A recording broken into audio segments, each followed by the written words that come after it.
Module 2 BPC day 9। ठीक है, last lab हम लोग बीपीसी का भी कर रहे हैं। और लैब क्या, आपका एक सब रिसोर्स है which comes under the BPC only. ENIC हम इसको लोग बोलते हैं। ठीक है, फुल फॉर्म इसका होता है इलास्टिक नेटवर्क इंटरफेस कार्ड। तो अभी तक हम लोग जो टॉपिक या रिसोर्सेस कवर कर चुके हैं, जिसमें VPC, subnet, routing table, IGW, NAT gateway, VPC peering, और आपका सिक्योरिटी की बात करते हैं तो दो फायरवॉल हम लोगों ने पढ़े हैं, virtual security group and then NACL। ठीक है, अभी नेटवर्क इंटरफेस कार्ड, देखो नाम से समझ में आता है कि AWS में जब भी आप एक इंस्टेंस क्रिएट करते हैं, ठीक है, तो ऑल टुगेदर आपको 3 वर्चुअल रिसोर्सेस क्रिएट करने होते हैं। Again again again I am typing VRAM,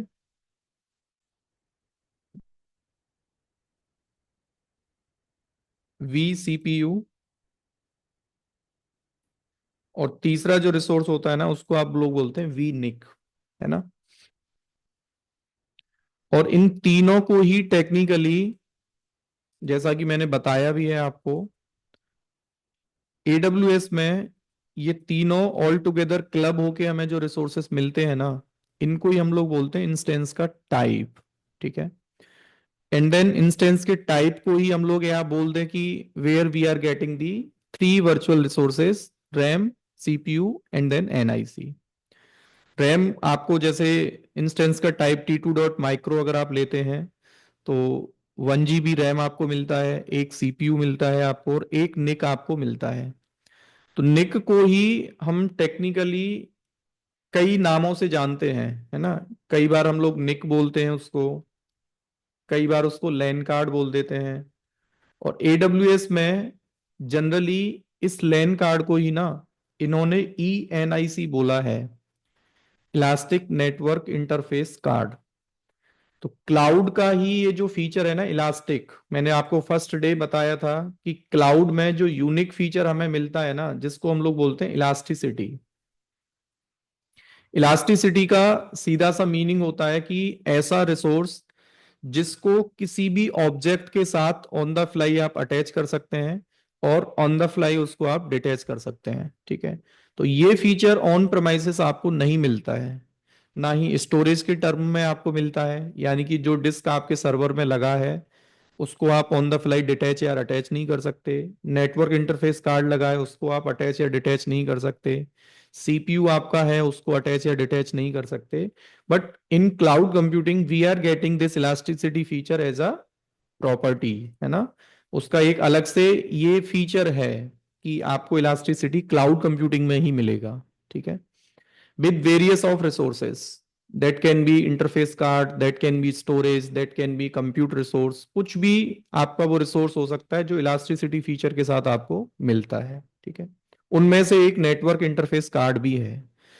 तो अभी तक आप जब एक इंस्टेंस को क्रिएट करते हैं तो जनरली आपका T2.micro के साथ एक नेटवर्क इंटरफेस कार्ड आपको AWS क्रिएट करके देता है। इसको मैनुअली आप क्रिएट नहीं करते हैं। ठीक है, बट एक चीज आपको ध्यान रखना है, नेटवर्क इंटरफेस कार्ड एक ऐसा रिसोर्स है, और अभी तक मैंने आपको ये बताया था कि एक इंस्टेंस आप जब क्रिएट करते हैं ना, तो उसका टोटल आपके 3 डिफरेंट रिसोर्सेस क्रिएट होते हैं।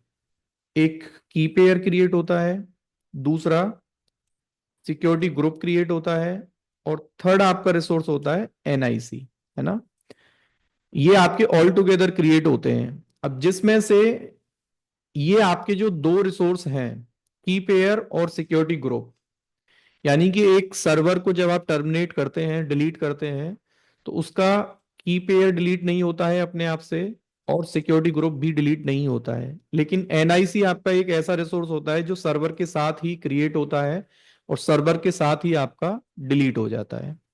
तो NIC को अगर हम चाहे तो रिट्रीव कर सकते हैं, यानी कि NIC लेवल से एक सेटिंग आपका होता है जब सर्वर आप क्रिएट करते हैं कि whether you want to retrieve after deletion of this server. इस NIC को अगर आपको रखना है किसी भी पर्पज से, उसके कई सारे यूज हो सकते हैं NIC को रिट्रीव करने के, तो ऐसा पॉसिबल है, आप चाहे तो एनआईसी को भी आप डिलीट नहीं कराना चाहते तो इंस्टेंस ओनली आपका डिलीट हो जाएगा, बट आपका जो एनआईसी है वो आपका सेफ आपको मिल जाएगा। हमेशा जब भी हम इंफ्रा साइड काम करते हैं ना, तो एक वर्ड हम लोग यूज करते हैं जिसका नाम है रिडंडेंसी, है ना।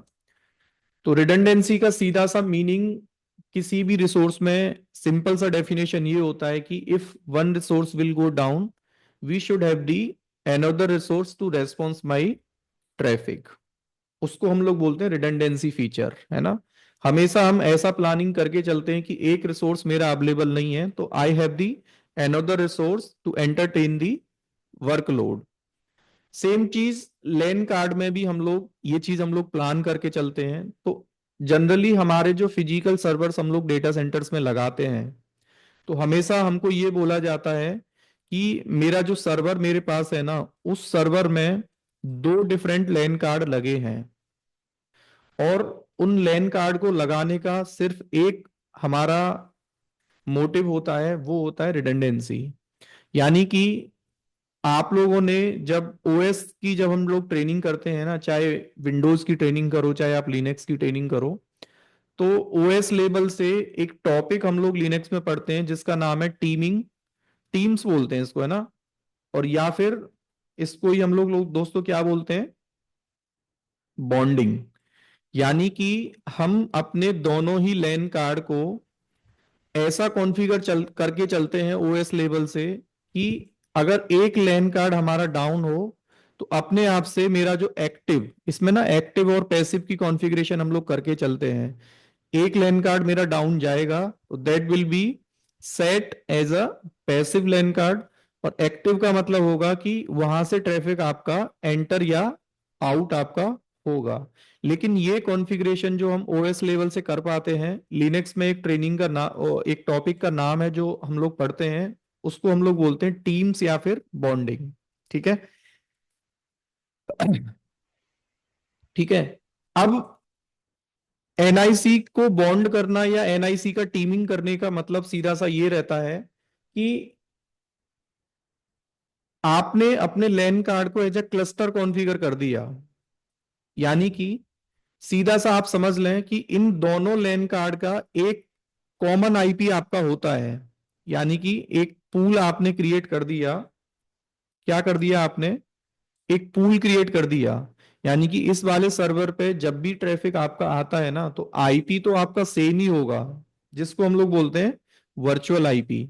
यानी कि वो आईपी आप ऐसा समझ लें कि इस वाले लैन कार्ड के लिए भी और इस वाले लैन कार्ड के लिए you have the common IP, है ना। तो एक्चुअल में दिस इज ETH 0 और दिस इज ETH 1, है ना। आपने ऐसा प्लान किया कि सर मेरा जो ETH 0 है ये प्राइमरी है और ये मेरा सेकेंडरी है। तो इन दोनों को अगर मैं रिडंडेंसी मोड पे कॉन्फ़िगर करना चाहता हूं, तो आराम से आप इन दोनों कॉन्फ़िगरेशन को करके, RHEL 6 तक हम लोग इसको बॉन्डिंग बोलते थे, RHEL 7 ऑनवर्ड्स, है ना, जो लिनक्स में ओएस का जो वर्जन है आपका, RHEL 6 जब तक मार्केट में था तब तक हम इसको बॉन्डिंग बोलते थे, और RHEL 7 के बाद इसी चीज को हम लोग अभी टेक्निकली बोलते हैं क्या, NIC टीमिंग, है ना। ये एक टॉपिक जनरली हम लोग पढ़ते हैं जब भी हम लोग रिडंडेंसी कॉन्फ़िगरेशन की बात करते हैं लैन कार्ड लेवल से। लेकिन क्लाउड में एक चीज आपको ध्यान रखना है, क्लाउड का बाय डिफॉल्ट फीचर होता है रिडंडेंसी का। यानी कि अगर आपके पास एक इंस्टेंस के साथ मोर देन वन एनआईसी अगर आपने नहीं भी लिए है ना, तो उसका भी कोई ऐसा चैलेंज आपके सामने आता नहीं है, क्योंकि आपके सर्वर का हाई अवेलेबिलिटी प्लस आपके लैन कार्ड का हाई अवेलेबिलिटी। क्योंकि सर्वर का मतलब altogether you are getting the virtual resources जिसमें रैम भी है, सीपीयू भी है, एनआईसी भी है। तो एडब्ल्यूएस ये नहीं कहता कि मैं रैम का कंट्रोल के केस में आपको हाई अवेलेबिलिटी या रिडंडेंसी आपको देता हूं कि रैम जो आपको सर्वर का मिला है उसको आप इंक्रीज नहीं कर सकते या उसको कम नहीं कर सकते, ये सब सारी चीजें पॉसिबल हैं। सेम चीज एडब्ल्यूएस एनआईसी लेवल से आपको बोलता है कि भाई एनआईसी को अप रखना, उसका रिडंडेंसी को मेंटेन करना, ये सब काम मेरा है। लेकिन कई बार हम लोग एक रिक्वायरमेंट की बात करते हैं एज ए कस्टमर। चलो मैं ये एग्री करता हूं कि एडब्ल्यूएस ने मेरे को बोला है कि जो लैन कार्ड मेरे को मिला है, एनआईसी जो इंटरफेस कार्ड मेरे को मिला है वो हाईली अवेलेबल है। मतलब नेटवर्क भी एडब्ल्यूएस के कंट्रोल में है, लेकिन वो हाईली मैनेज्ड है, हाईली डिजाइंड है, वो डाउन कभी मेरा होता नहीं है। फिर भी कंपनीज में एक प्लानिंग आपकी होती है कि कभी कभी आपको ऐसी रिक्वायरमेंट होती है कि आप एक इंस्टेंस के साथ आपको मोर than one network interface card की जरूरत है। यानी कि आप प्राइमरी इंटरफेस कार्ड भी चाहते हैं, प्राइमरी कार्ड भी चाहते हैं आप, और दूसरा है आपका सेकेंडरी नेटवर्क इंटरफेस कार्ड भी आपको चाहिए। तो इन सब की जो रिक्वायरमेंट है ना, वो है कहीं ना कहीं आपके पास एक ऐसा सेपरेट रिक्वायरमेंट आया है एप्लीकेशन लेवल से, या आपकी कोई ऐसी जरूरत है जिसके लिए आपको दो इंटरफेस कार्ड की जरूरत एक सर्वर पे है।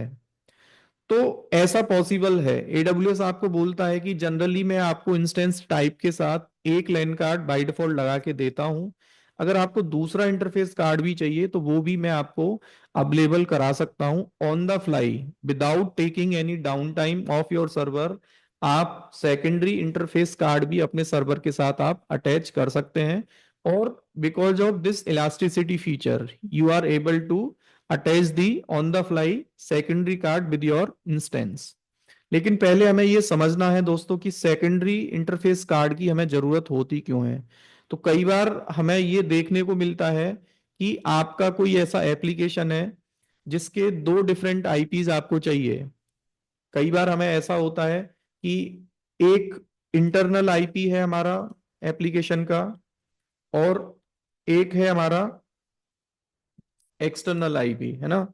आपने बोला कि यार बाहर के यूजर्स जो होंगे अपार्ट फ्रॉम माई नेटवर्क, उनको मैं एक दूसरा आईपी अपने एप्लीकेशन का एक्सपोज करना चाहता हूं, और मेरे जो इंटरनल यूजर्स होंगे उनको मैं ये आईपी प्रपोज करना चाहता हूं जो कि इंटरनली एक्सेस होगा मेरे एप्लीकेशन के लिए। तो एक रिक्वायरमेंट ये हो सकती है। दूसरा, कई बार आपका ऐसा होता है कि आपके पास एक सर्वर में मोर देन वन एप्लीकेशन आपने रन कर रखे हैं। आपने बोला कि सर दो डिफरेंट वर्कलोड के एप्लीकेशन है मेरे पास, app one and app two. लेकिन इसमें मेरा प्लानिंग ये हो, मैं ये करना चाहता हूं कि जो प्राइमरी मेरा जो इंटरफेस कार्ड है उसके लिए एप्लीकेशन वन को मैं डिजाइन करूंगा, कॉन्फ़िगर करूंगा, और एप्लीकेशन टू का जो मैपिंग करूंगा मैं, वो लैन कार्ड जो मेरा दूसरा लगा है, एनआईसी जो मैंने सेकेंडरी लिया है, उसके साथ एप्लीकेशन टू को मैं मैप करूंगा। एक ये भी रिक्वायरमेंट आपकी हो सकती है। कई बार ऐसा भी होता है कि आपके सर्वर में एप्लीकेशन भी चल रहा है और डेटाबेस भी चल रहा है, तो आप डेटाबेस का आईपी और एप्लीकेशन का आईपी अलग अलग करना चाहते हैं। तो ऐसा भी प्लानिंग के लिए हमें एक सेकेंडरी इंटरफेस कार्ड की जरूरत होती है। कुछ रिक्वायरमेंट में देखो कभी कभी हमें ऐसा जरूरत होता है, इलास्टिसिटी फीचर का मैं मतलब आपको बता देता हूं, है ना। जैसे आपने बोला कि सर मेरे पास इस वाले सर्वर में दो इंटरफेस कार्ड लगे हैं, है ना। I have the one primary and then मैंने सेकेंडरी भी लिया है, और मैंने जो दूसरा इंस्टेंस क्रिएट किया है वो आपका उसके साथ भी प्राइमरी इंटरफेस कार्ड मेरे को मिला है विच इज ईटीएच 0। तो एडब्ल्यूएस ये कहता है because of this elasticity feature, अगर आप इस सेकेंडरी इंटरफेस कार्ड को ऑन द फ्लाई अगर आप इस वाले सर्वर के साथ अटैच करना चाहते हैं तो आप कर सकते हैं, क्योंकि ये सब चीजों की माइग्रेशन में हमें जरूरत होती है। जैसे आपने बोला कि सर इस वाले सर्वर पे सेकेंडरी एनआईसी की मेरे को जरूरत जरूरत थी फॉर टाइम बीइंग, मैं कुछ टेस्टिंग कर रहा था, नया कोई फीचर मेरे को टेस्ट करना था, तो इस वाले सर्वर के साथ मैंने कर लिया। लेकिन सेफर साइड मैंने एक और सर्वर क्रिएट किया है, तो इस वाले सर्वर पर मेरे को कोई फीचर टेस्ट करना है, तो क्या मैं इस वाले एनआईसी को on the fly same NIC को, क्योंकि मेरे को आईपी कॉन्फ़िगरेशन वगैरह सब सेम चाहिए, क्या मैं यहां से डिटैच करके इसको यहाँ अटैच कर सकता हूं। तो ऐसा भी आपका यहाँ पे पॉसिबल है, और वाइस वर्सा, एक बार अटैच कर दोगे फिर डिटैच करके वहीं पे ले जाना चाहते हो तो वो भी आप कर सकते हैं। लेकिन ऐसा ना प्राइमरी एनआईसी के साथ पॉसिबल नहीं है। प्राइमरी एनआईसी को हमेशा आप क्या करेंगे, अगर इस वाले सर्वर पे मूव करना चाहते हैं ना, तो पहले आपको इस सर्वर को डिलीट करना पड़ेगा, एंड देन फिर आप यहां से इसको हटा सकते हैं। प्राइमरी में जनरली इलास्टिसिटी वाला फीचर नहीं है, ऑन द फ्लाई आप इसको अटैच या डिटैच नहीं कर सकते हैं। तो इसका मैं आपको दिखाऊंगा क्यों नहीं कर सकते, क्योंकि सर्वर के साथ वो बाइंड होता है, और जब तक एनआईसी इन यूज आपको दिखाएगा ना, तब तक आप उसको ऑन द फ्लाई यहाँ डिटैच करके नहीं ले जा सकते हैं, है ना। तो ये एक रिक्वायरमेंट आपको मैंने बताया है। कई बार हमारे पास एक रिक्वायरमेंट और आता है, अब आप लोगों ने ये कभी फेस किया है कि नहीं, लेकिन मैं बता देता हूँ। कंपनीज में जैसे मैंने आपको अभी बताया कि जनरली एडब्ल्यूएस आपको एक ईटीएच लगा के देता है ना, विच इज ईटीएच 0। अब यहाँ पे ऐसा भी हमारे सामने दोस्तों पॉसिबल होता है, दो कंडीशन होती हैं। One instance having more than one NIC. पहला रिक्वायरमेंट तो ये मैंने आपको बता दिया है कि सर्वर आपके पास एक है, लेकिन उसके साथ आपको एक से ज्यादा लैन कार्ड की जरूरत है। दूसरा रिक्वायरमेंट जो होता है, one NIC with more than one IP. ऐसा भी रिक्वायरमेंट कंपनीज में हमारे सामने होता है। मतलब आपका कहने का ये है कि लैन कार्ड में एक ही चाहता हूं, क्या इस लैन कार्ड पे हम एक से ज्यादा आईपी ले सकते हैं? तो ऐसा भी पॉसिबल है, यानी कि one LAN card can have the more than one IP, और वो दोनों ही आईपीज आपके विद इन दी सबनेट ही आपको मिलेंगे और लाइव होंगे। जो आप प्राइमरी जो आईपी होगा उससे जो एंटरटेन कर पा रहे हो ट्रैफिक को, सेम आप दूसरे आईपी से भी कर पाओगे। लेकिन इन सब की लिमिट्स जरूर है एडब्ल्यूएस में, ये चीज ध्यान रखना है कि एक सर्वर पे कितने लैन कार्ड आप ले सकते हैं मैक्सिमम, वो डिपेंड करता है इंस्टेंस के टाइप के ऊपर। तो जितने भी आपके टी फैमिली के जो इंस्टेंस टाइप होते हैं ना, T2.micro, T2.tiny, T2. nano, ये जब हो, जितने भी आपके हैं ना टी टाइप के फैमिलीज के साथ, maximum we can have the 2 NICs। लेकिन इससे हायर कॉन्फ़िगरेशन में आप जाओगे ना, तो और भी जैसे एम टाइप के भी हैं हमारे पास, आर टाइप के भी हैं, तो उनमें एक्स लार्ज भी है हमारे पास। तो उनमें आप मैक्सिमम जो ले सकते हैं ना लैन कार्ड, वो 16 है ना, उसका जो नंबर है। लेकिन ज्यादातर में तो 8 NIC आपको देखने को मिलेंगे। तो इस चीज को ध्यान रखना है, रटना नहीं है इसको। गूगल पे जाके आप आराम से ENIC का लिमिट्स अगर आपको देखना है, लिमिट्स इन AWS, तो आराम से आपको ये पता चल जाएगा कि कितने लैन कार्ड हम लोग इलास्टिक नेटवर्क इंटरफेस कार्ड में, इसका जो लिमिट है वो देखो यहाँ पे बता रहा है आपको, है ना। Number of network interface card instance type के अकॉर्डिंग कौन कौन से के लिए कितने कितने आपके सपोर्टेड हैं। लेकिन इसका ना एक बीपीसी लिमिट्स का जो पेज है ना, वो जो कल मैंने आपको दिखाया था, उसमें आपको देखने को मिल जाएगा बीपीसी लिमिट्स इन AWS। हाँ, यहाँ पे नेटवर्क इंटरफेस कार्ड पे अगर आप जाओगे, नेटवर्क इंटरफेस, तो आपको बता रहा है कि नेटवर्क इंटरफेसेस पर इंस्टेंस। तो ये वेरी करता है अकॉर्डिंग टू इंस्टेंस टाइप। तो आप इस वाले लिंक पे अगर आप क्लिक करोगे ना, तो यहाँ पे ये क्लियर में आपको बता देगा। अच्छा, ये वही वाला पेज इन्होंने रिडायरेक्ट कर दिया है। जनरली जो ज्यादातर जो नेटवर्क इंटरफेसेस होते हैं ना, उनमें दो ही सपोर्ट करते हैं। लेकिन देखो अभी इन्होंने ये चीज कितना इंक्रीज कर दिया है, यानी कि जिस चीज को मैं 16 बता रहा हूं ना, that can be up to 32। उसकी जरूरत होती नहीं है, बट इन केस अगर आपको इसकी जरूरत पड़ी तो 32 वर्चुअल निक आप अपने एक इंस्टेंस के साथ लगा सकते हैं, है ना। तो ये चीज अगर आप ऑन प्रेमाइसेस प्लान करते हैं ना, ये बहुत बड़ा अपने आप में कॉन्फ़िगरेशन है, 32 NIC एक सर्वर के साथ होना। ठीक है, तो ये कुछ चीजों का आपको ध्यान रखना है, और NIC बनाने के कुछ थंब रूल हैं, वो भी चीज आपको मैं बता देता हूं कि क्या क्या है। जनरली हमारी प्रैक्टिस होती क्या है AWS में, हम एक बीपीसी सबसे पहले क्रिएट करते हैं, है ना। ये हमारा बीपीसी होता है। रेंडमली आप ऐसे NIC बना नहीं सकते हैं, उसका कुछ कॉन्फ़िगरेशन है, वो आपको ध्यान रखना है। फिर हम लोग क्या करते हैं, उस बीपीसी के अंदर अलग अलग अवेलेबिलिटी जोन में आपके सबनेट्स को क्रिएट करते हैं। लेट सपोज ये मेरा AZ1 है, ये हमारा AZ2 है, ये हमारा AZ3 है। ठीक है, और फिर फर्दर इसमें हम अपने सबनेट्स को प्लेस करते हैं। कई बार हम ऐसा करते हैं कि एक अवेलेबिलिटी जोन में एक सबनेट को रखा, which comes under the same BPC, है ना। कई बार हमारा ऐसा भी प्लानिंग होता है कि हम एक अवेलेबिलिटी जोन में मोर देन वन सबनेट को प्लेस कर देते हैं। ठीक है, तो ये चीज ध्यान रखना है कि एनआईसी जब भी आप देखो, प्राइमरी एनआईसी जो आपको एलोकेट होता है ना, उसका जो आईपी आपको मिलता है वो विद इन दी सबनेट मिलता है। लेकिन कई बार हमारी प्लानिंग ऐसी होती है कि हम ऐसा चाहते हैं कि मेरा जो ये वाला जो सबनेट है ना, जो AZ3 में है, एक सर्वर मैंने यहाँ क्रिएट किया, तो प्राइमरी एनआईसी तो आपको यहीं से आईपी मिलेगा जिस सबनेट का आप पार्ट हो। लेकिन आपने बोला कि सर क्या मैं ऐसा कर सकता हूं कि एनआईसी बना दूं मैं AZ1 के इस वाले सबनेट में, और उस एनआईसी को फिर जो सर्वर मेरा AZ3 के सबनेट में चल रहा है वहां अटैच कर दूं। तो ऐसा पॉसिबल नहीं है।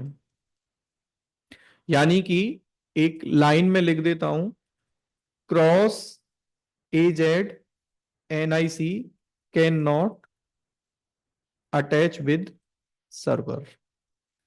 यानी कि अगर आपका एनआईसी दूसरे अवेलेबिलिटी जोन में है, दूसरे अवेलेबिलिटी जोन के सबनेट में है, तो उसको आप ऐसे अटैच नहीं कर सकते हैं। AZ2 के केस में वो हो जाएगा। यानी कि एक बीपीसी के दो सबनेट्स को आपने एक अवेलेबिलिटी जोन में प्लेस कर दिया। आप ये चाहते हैं कि सर बाय डिफॉल्ट मेरा जो सर्वर है ना, वो आपका यहां चल रहा है, क्या मैं यहां से एक आईपी क्रिएट करूं, है ना, एक एनआईसी क्रिएट करूं और इसको इस वाले सर्वर पे अटैच कर सकते हैं? ये पॉसिबल है, ये चीज ध्यान रखना है। ठीक है, और यही चीज हमारा पॉसिबल आपका जब वर्चुअल आईपी की हम लोग बात करते हैं ना, तो वर्चुअल आईपी के केस में मैं अभी आपको प्रैक्टिकल करके दिखाऊंगा उसमें आपका क्या लिमिट्स AWS आपको करके देता है। अभी सिर्फ एनआईसी का समझो कि क्रॉस एजेड हम लोग एनआईसी अटैच नहीं कर सकते हैं। ठीक है, इतना ही इसका थ्योरी है। इसमें किसी का कोई डाउट हो तो अभी मेरे से पूछ लो, एल्स हम लोग आगे बढ़ते हैं, फिर प्रैक्टिकल इसका देख लेते हैं एक बार। सर ये जो आपने क्या नाम है, एक डायग्राम बना रखा है जिसमें वो हम्म। कर्व करके नीचे की तरफ आ रखा है इसके लेफ्ट में। हाँ ये वाला। ये हम इसमें जो सेकंड वाली सेकेंडरी जो एनआईसी है वो चेंज करने का रीजन क्या हो सकता है? सेकंड चेंज करने का देखो, कई बार ऐसा होता है कि जैसे आपने बोला कि सर ये वाला जो सर्वर है ना, इसका बहुत दिनों से मैं इसको यूज कर रहा हूँ, इसमें ना परफॉर्मेंस के इश्यूज मेरे सामने हैं। तो आप क्या करोगे, पूरे एप्लीकेशन का माइग्रेशन करके इस वाले सर्वर पे लेके जाओगे, ठीक है। है ना। बट आपने जो नेटवर्क के जो सेटिंग्स कर रखे होंगे ना फॉर दिस हम्म। सेकेंडरी निक, हम्म। तो वो आप सेम चाहते हो, क्योंकि नेटवर्क की कई सारी कॉन्फ़िगरेशन फाइल्स होते हैं, डीएनएस के सेटिंग्स होते हैं, तो वो सब आपको चेंजेस करने पड़ेंगे अगर अलग से आप एनआईसी यहाँ बनाओगे तो। आपने अच्छा बोला ठीक कि है। सर सेम नेटवर्क सेटिंग्स मेरे को चाहिए, तो सजेशन ये होती है कि फिर आप इंटरफेस कार्ड नया मत बनाओ, इंटरफेस सेम आप मूव कर लो इस सर्वर के साथ, got it sir, got it. है ना। ठीक है सर, क्लियर है। हाँ, हाँ गिरीश जी। हाँ जी Shyam ji. So hmm. Regarding अभी व्हेनेवर सर्वर क्रिएट करता है ना EC2 इंस्टेंस, वहाँ पे we get a public IP address and the private IP address. Hmm. So it is public IP address, it will be connected to other NIC, public IP and private दो public separate NIC IP हमेशा primary निक से bind होगा। Primary NIC से bind होगा. हाँ, ये चीज okay ध्यान रखना है।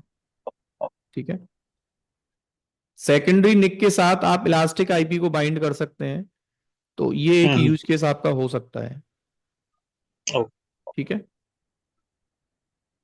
चलिए, तो प्रैक्टिकल इसका ज्यादा कुछ है नहीं, सिंपल आपको देखना है प्रैक्टिकल में। लॉन्च इंस्टेंस जब आप करते हैं यहाँ पे, तो मुंबई रीजन में हूं मैं, ठीक है। NIC server 1, I'm taking the Amazon AMI and then minimal configuration for the instance type, key pair जो पहले से मैंने बना रखा है। यहाँ पे देखो कुछ चीजें आपकी समझने की हैं, है ना। जैसे आपने लेट सपोज 192.168.10.0 या फिर डिफॉल्ट में भी आप ले सकते हैं। ठीक है, सबनेट यहाँ पे कोई एनआईसी का सेटिंग आपको नहीं दिख रहा है ना, you will get the public IP. Subnet आपका नो प्रेफरेंस, मतलब automatically you will get the any of the availability zone for your server. ठीक है, जो मेन सेटिंग आपका है ना, एडवांस सेटिंग्स आपको दिख रहे हैं यहां पे कहीं?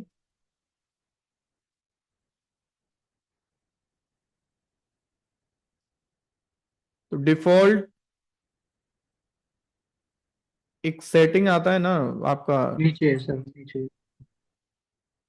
नेटवर्क के लिए। सर ऊपर ही था एडवांस, शायद बीच में सेंटर में थे। क्या? और ऊपर करना सर। नेटवर्क के लिए ये आता है ना, यहाँ पे है एडवांस है अच्छा, स्टोरेज पे। यहाँ पे आता है वो। तो डिफॉल्ट बीपीसी में वो सेटिंग आपका एप्लीकेबल नहीं है बाय डिफॉल्ट एडब्ल्यूएस में, है ना। कस्टम में वो आपको मिल जाएगा। सर यहाँ ये तो देखिएगा, साइड में देखो ये एडवांस वाली लिखा हुआ है। कॉन्फ़िगरेशन की मैं बात कर रहा हूँ आपसे, है ना। तो ये चीज ध्यान रखना आप कि डिफॉल्ट बीपीसी में तो ये रिकमेंडेड होता ही नहीं है वैसे सर्वर्स को प्रोविजन करना। फिर भी डिफॉल्ट बीपीसी में आपको जो सर्वर क्रिएट करते समय जो सेटिंग आपका होता है ना एडवांस नेटवर्क वाला, वो आपका डिसेबल है बाय डिफॉल्ट। ये सेटिंग आपको नहीं मिलेगा, कस्टम में आपको मिल जाएगा, है ना। इस वाले सेटिंग की मैं बात कर रहा हूं जहां नेटवर्क इंटरफेस की आपको सेटिंग्स आप चेंज कर सकते हैं। ठीक है, तो एग्जिस्टिंग सिक्योरिटी ग्रुप तो मैंने पहले एग्जिस्टिंग ले लिया यहाँ पे। यहाँ कोई चीज समझाने की ऐसी है नहीं, सब आपको ऑलरेडी पता है। मेन है आपका ये वाला, है ना। देखो, नेटवर्क इंटरफेस कार्ड फर्स्ट आपको मिलेगा, और लैन कार्ड का जो नंबर होगा ना वो 0 से स्टार्ट होगा। नया नेटवर्क इंटरफेस कार्ड है, उसको कुछ डिस्क्रिप्शन आपको देना है, दे सकते हो। क्रिएट करते समय ही और कोई सा भी सिक्योरिटी ग्रुप आपको अटैच करना है, ये सिक्योरिटी ग्रुप आपका है by default.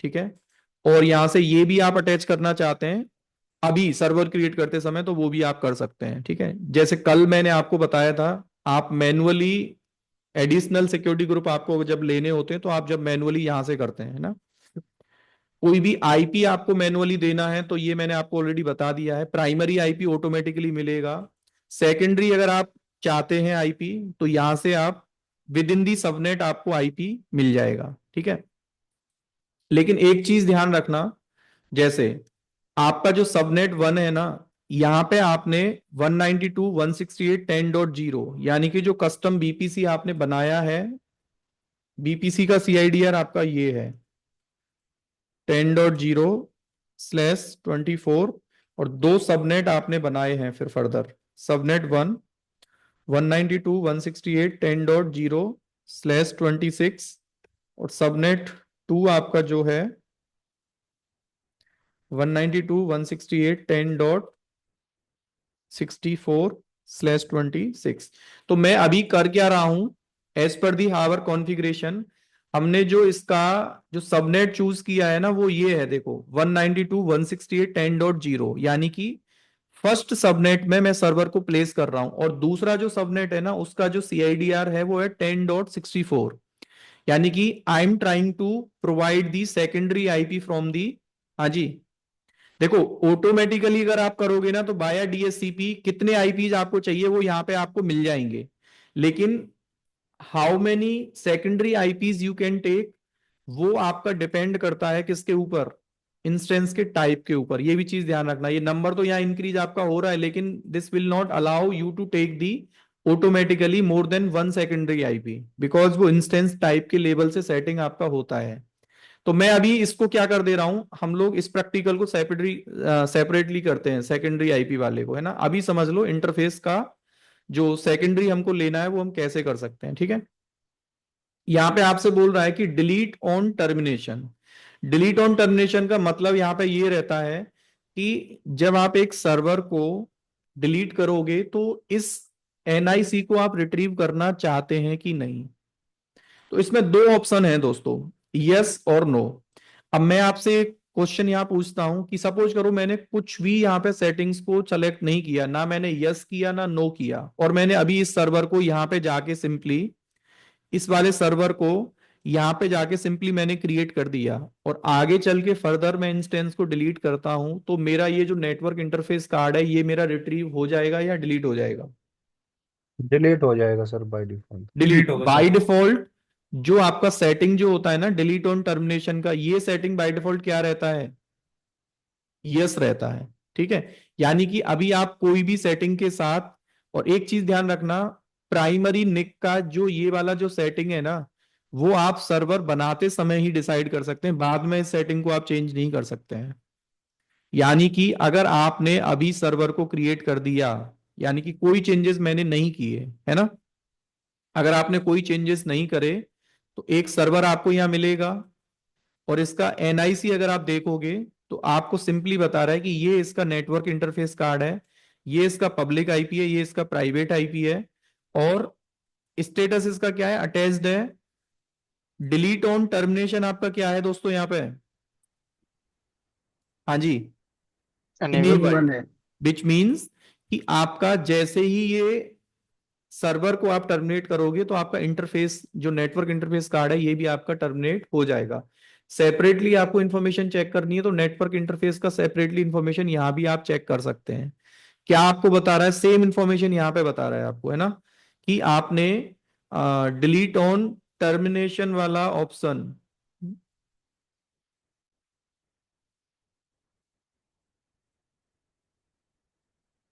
In use status है, और इसमें ना एक सेटिंग और आपको मैं सर बता देता हूं। नीचे आया था वो ट्रू था ऑप्शन ना, डिलीट ऑन टर्मिनेशन वाला सेटिंग नीचे आया था, उसमें ट्रू लिखा था। हाँ, ट्रू का मतलब भी इनेबल्ड है ना। हम्म। एक तो इतने सारे ऑप्शंस ये लोग दे देते हैं ना। डिलीट ऑन टर्मिनेशन क्या है आपका, ट्रू है। देखो यहाँ पे एक चीज ध्यान रखना, एक्शंस में ना आपके पास देखो ये ऑप्शन आ रहा है, एक तो डिटैच करने का, डिटैच का मतलब है इसको आप हटाना चाहते हैं, है ना, जैसे डिटैच, तो ये आपको चाहे फोर्सफुली डिटैच करोगे ना तब भी ये आपको हटाने नहीं देगा। क्लियर है ना दोस्तों, प्राइमरी निक को फोर्सफुली भी आप डिटैच नहीं कर सकते हैं। डिलीट करना है, डिलीट भी नहीं कर सकते हैं।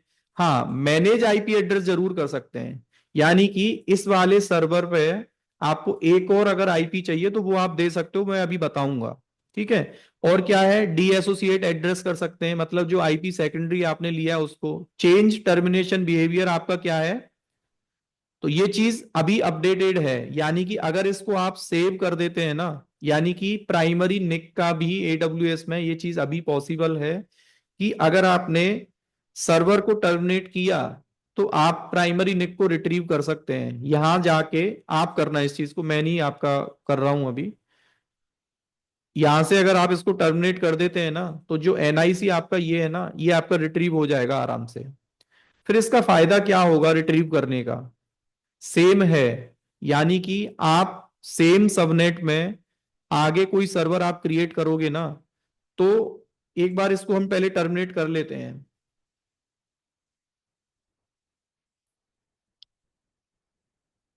जैसे ही सर्वर आपने टर्मिनेट किया तो आपका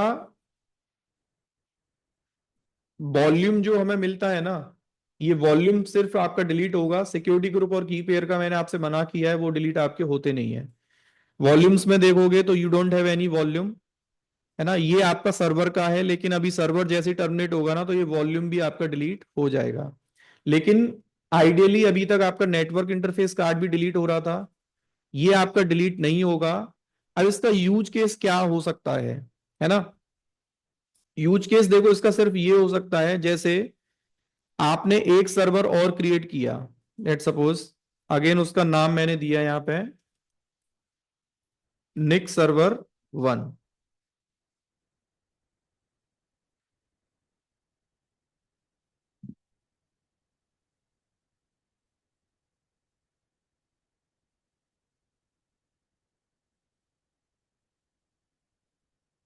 ये समझ में आ रहा है दोस्तों आपको, हाँ जी, give me the response please.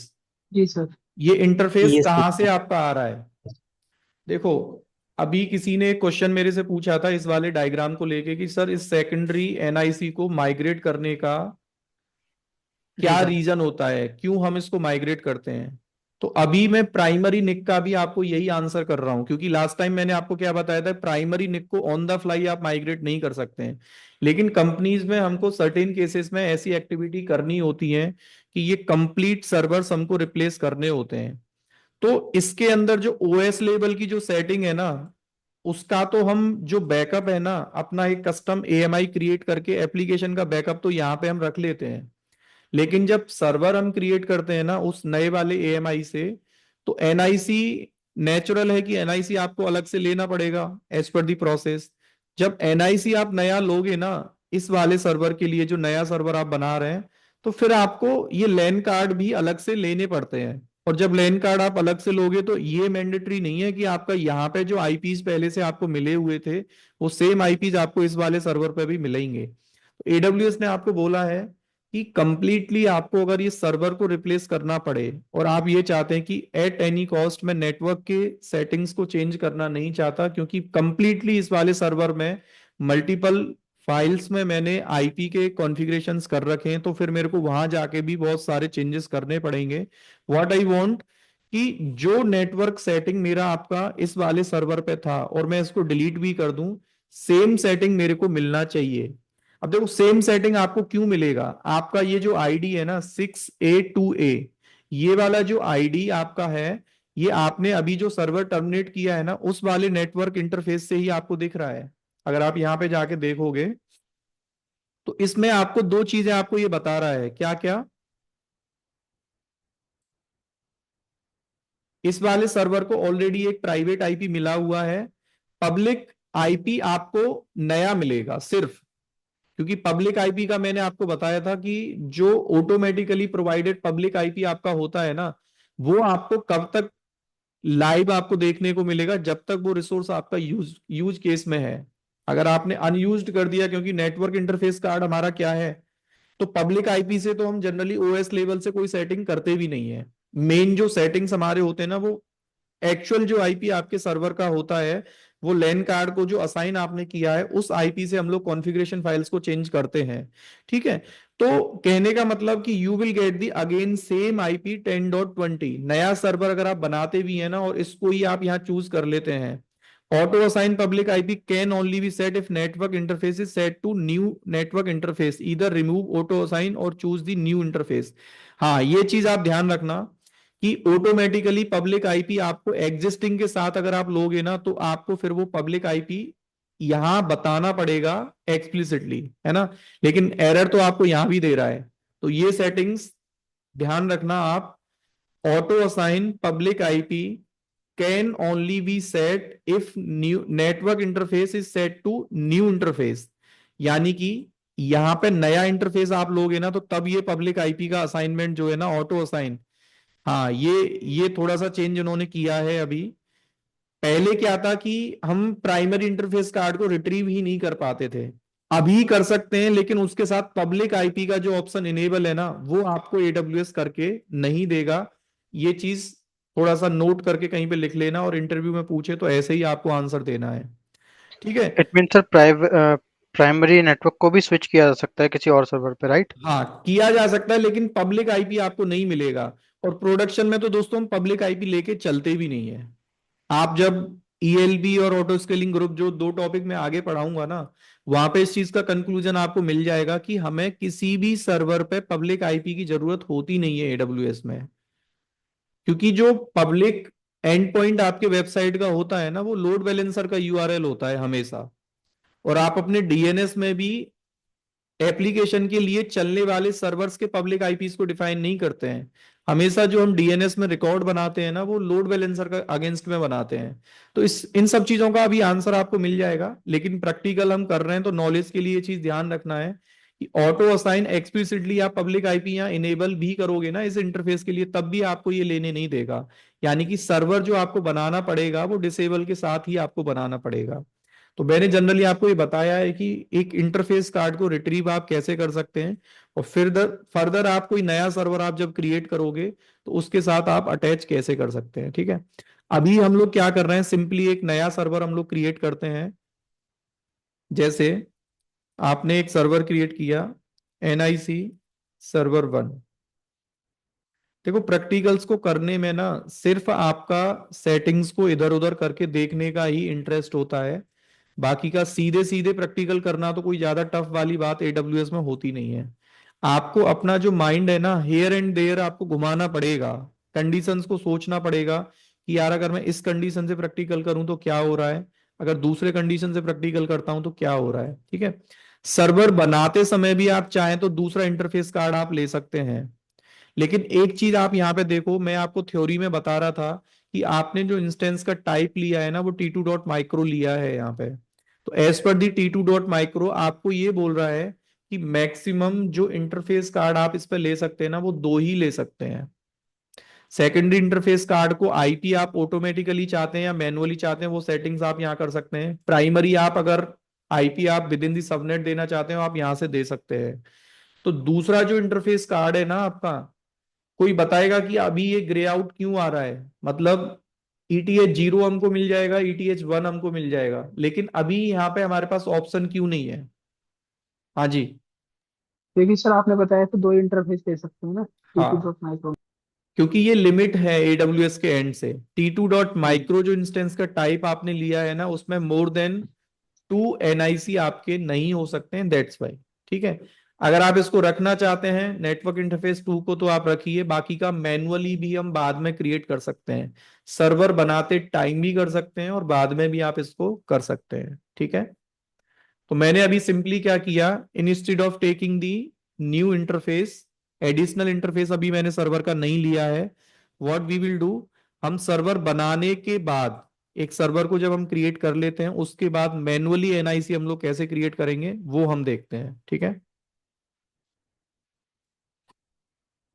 तो हमारे पास अभी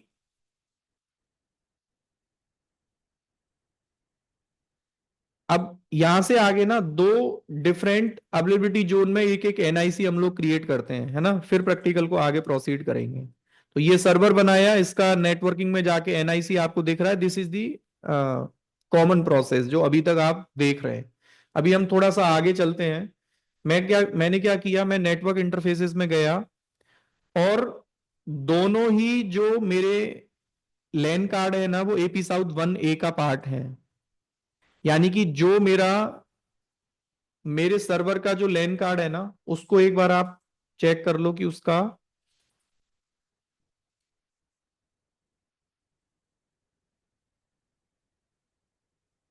आईडी क्या है। आईडी आपको बता रहा है 2B74, है ना, 2B74, यानी कि ये आपका लैन कार्ड है। और दूसरा जो है ना आपने इससे पहले जो सर्वर टर्मिनेट किया है वो उसका लैन कार्ड है, ठीक है। आप अभी चाहे तो एक्शंस में जाके इस वाले सर्वर को, इस वाले NIC को, कौन सा BPC है आपका, अटैच नेटवर्क इंटरफेस कार्ड, हाँ जी, कौन से BPC में है सर्वर आपका?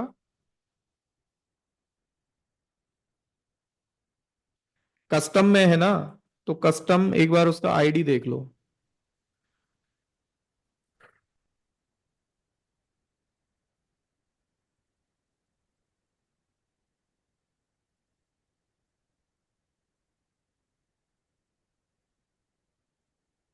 कस्टम जो आपका है BPC-B है। तो हम लोग एक चीज यहां पे ट्राई करते हैं सबसे पहले।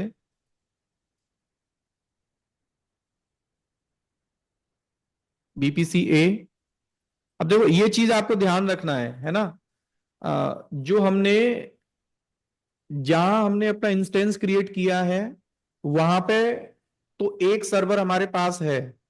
टेस्टिंग के लिए ना एक काम और कर लो आप, प्रैक्टिकल हमने जब इतना इंक्रीज कर ही दिया है तो हम लोग एक चीज कर ही लेते हैं।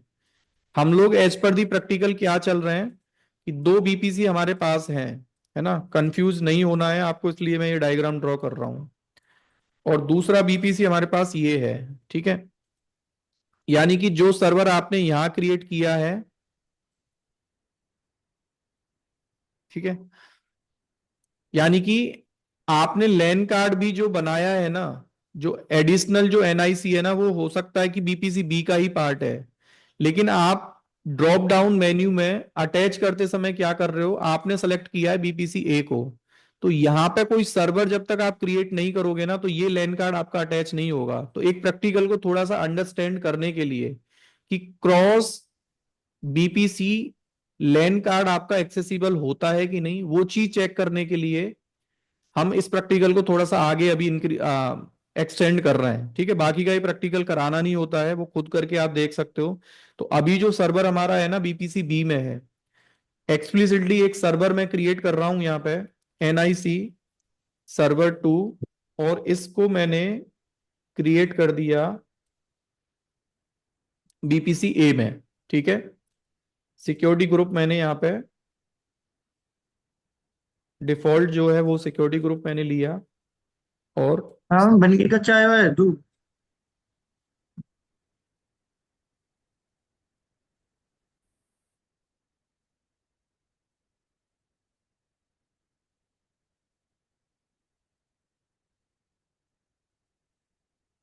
यानी कि अभी मेरे पास एज पर दी टोपोलॉजी एक सर्वर मेरा क्रिएटेड है BPC B में, और एक सर्वर क्रिएटेड है BPC A में।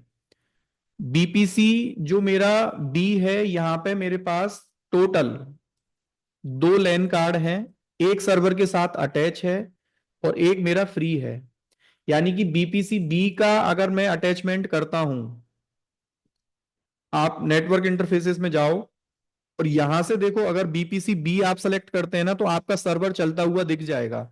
यानी कि ये चीज तो फिक्स है कि आपके BPC B में जो सर्वर आपने रन कर रखा है, जो NIC सर्वर 1 करके है आपका, वो BPC B में है, BPC B में है। तो ये तो मैंने आपको बताया था कि सेम BPC सेम सबनेट में आपका अगर NIC आपने बनाया है तो उसको आप अटैच कर सकते हैं। नेटवर्किंग में जाके आप देखोगे तो यहाँ पे 2 लैन कार्ड आपको अभी दिख रहे हैं, है ना।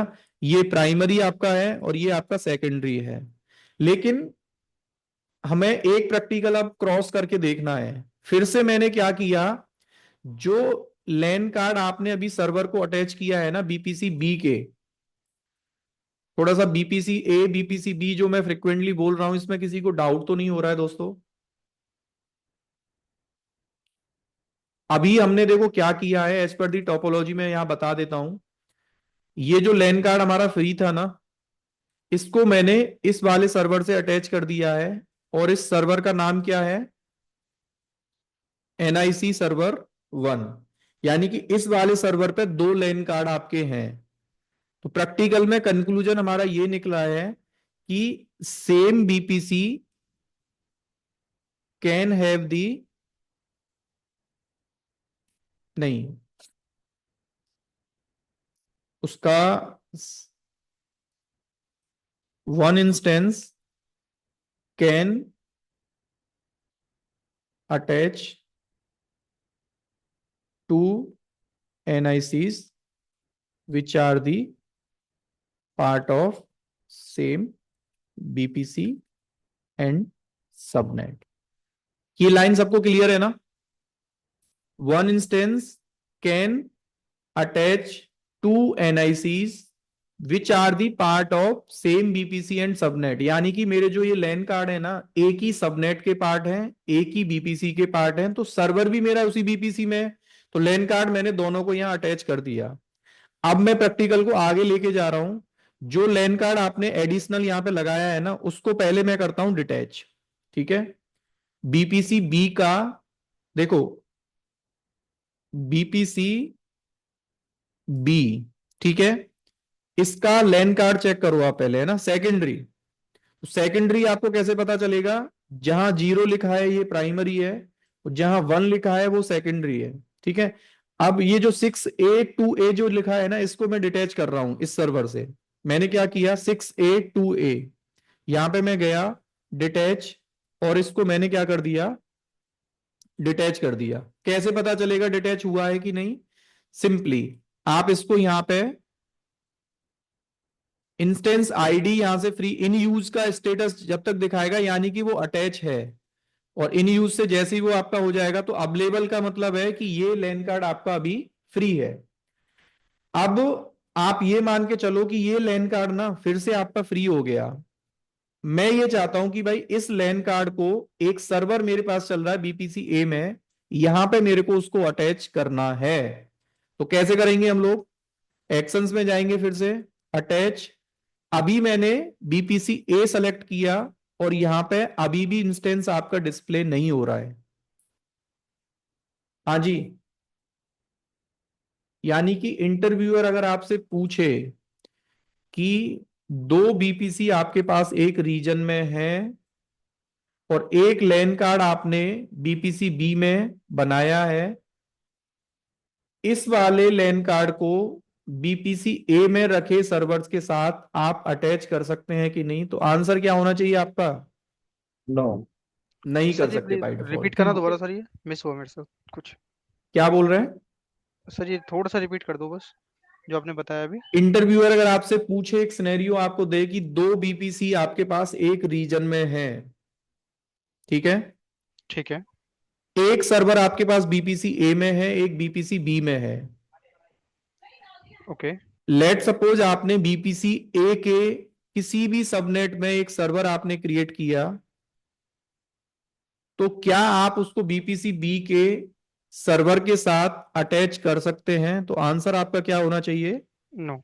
नो, है ना?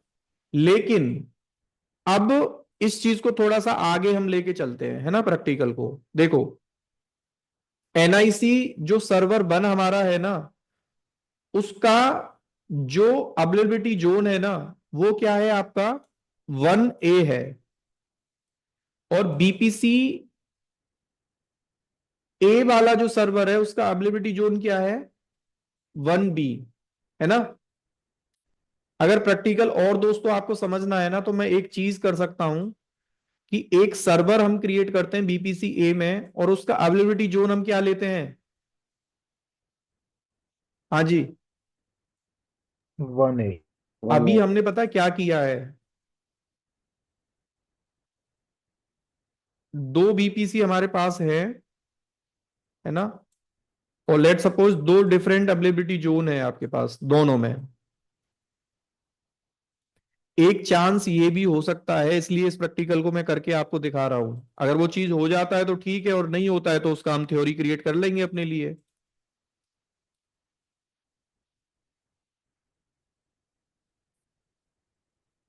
लेकिन देखना जरूरी है वो करके।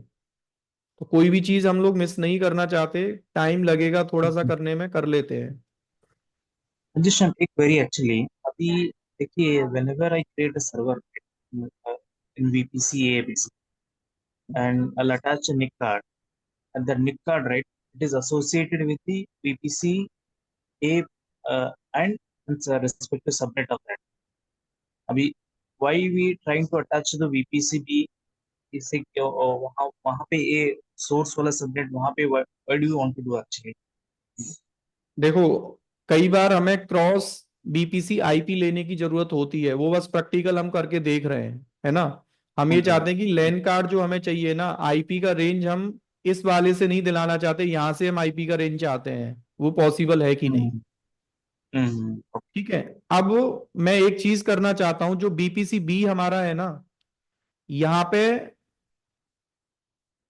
जो सबनेट हमारा 1 है, ठीक है, इस सबनेट 1 में दो एनआईसी हमने बना रखे हैं,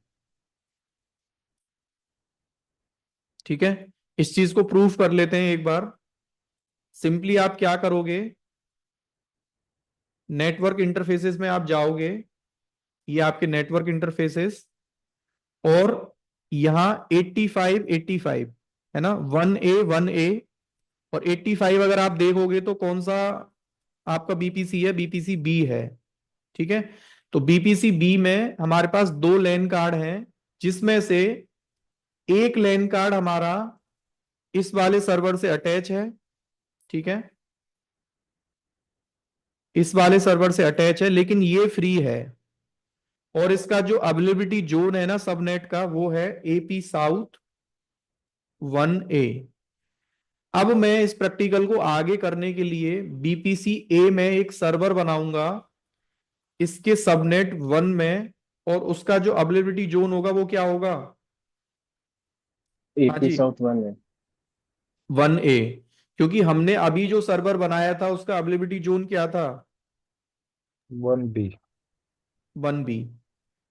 तो क्रॉस हो सकता है कि यार क्रॉस अवेलेबिलिटी जोन ये एनआईसी एक्सेसिबल ना होता हो, लेकिन दूसरे बीपीसी में सेम एजेड में तो हो सकता है ना, it might be the possibility. समझ रहे हो ना? क्योंकि यस। एडब्ल्यूएस में जो अवेलेबिलिटी जोन है ना, वो पास पास नहीं है। मैंने आपको थ्योरी में बताया था कि ये बहुत डिस्टेंस पे है। लेकिन सेम अवेलेबिलिटी जोन में नेटवर्क अलग होने से शायद एनआईसी आपका अटैच हो जाता हो, है ना। तो इस चीज को प्रैक्टिकली करके देख लेते हैं। बीपीसी ए में, एपी साउथ 1 ए में एक सर्वर हम लोग क्रिएट करते हैं, ठीक है। मैंने क्या किया, लॉन्च इंस्टेंस पे मैं गया, यहां पे मैंने नाम दिया एनआईसी सर्वर 2। बीपीसी ए का अवेलेबिलिटी जोन कौन सा चूज करना है आपको यहां पे, एपी साउथ 1 ए, एग्जिस्टिंग सिक्योरिटी ग्रुप, और सर्वर को मैंने क्रिएट कर दिया। यानी कि एज पर दी टोपोलॉजी ये सर्वर मैंने अभी क्रिएट कर लिया है अपने लिए। अब मैं ये चाहता हूं कि ये जो एनआईसी फ्री है ना दूसरे बीपीसी में, ये इस वाले सर्वर से एज ए सेकेंडरी अटैच हो सकता है कि नहीं, ठीक है। हाँ जी, कितने सर्वर हो गए हमारे पास अभी टोटल?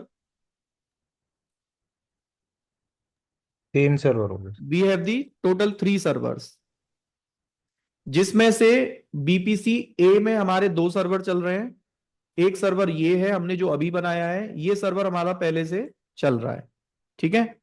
चलिए, तो हमें करना क्या है, नेटवर्क इंटरफेसेस में जाना है। अब इसमें से जो इंटरफेस आपका फ्री है, जो इंटरफेस आपका फ्री है, इसको आप ट्राई करोगे क्या करने का, अटैच। और बीपीसी कौन सा चूज करना है आपको,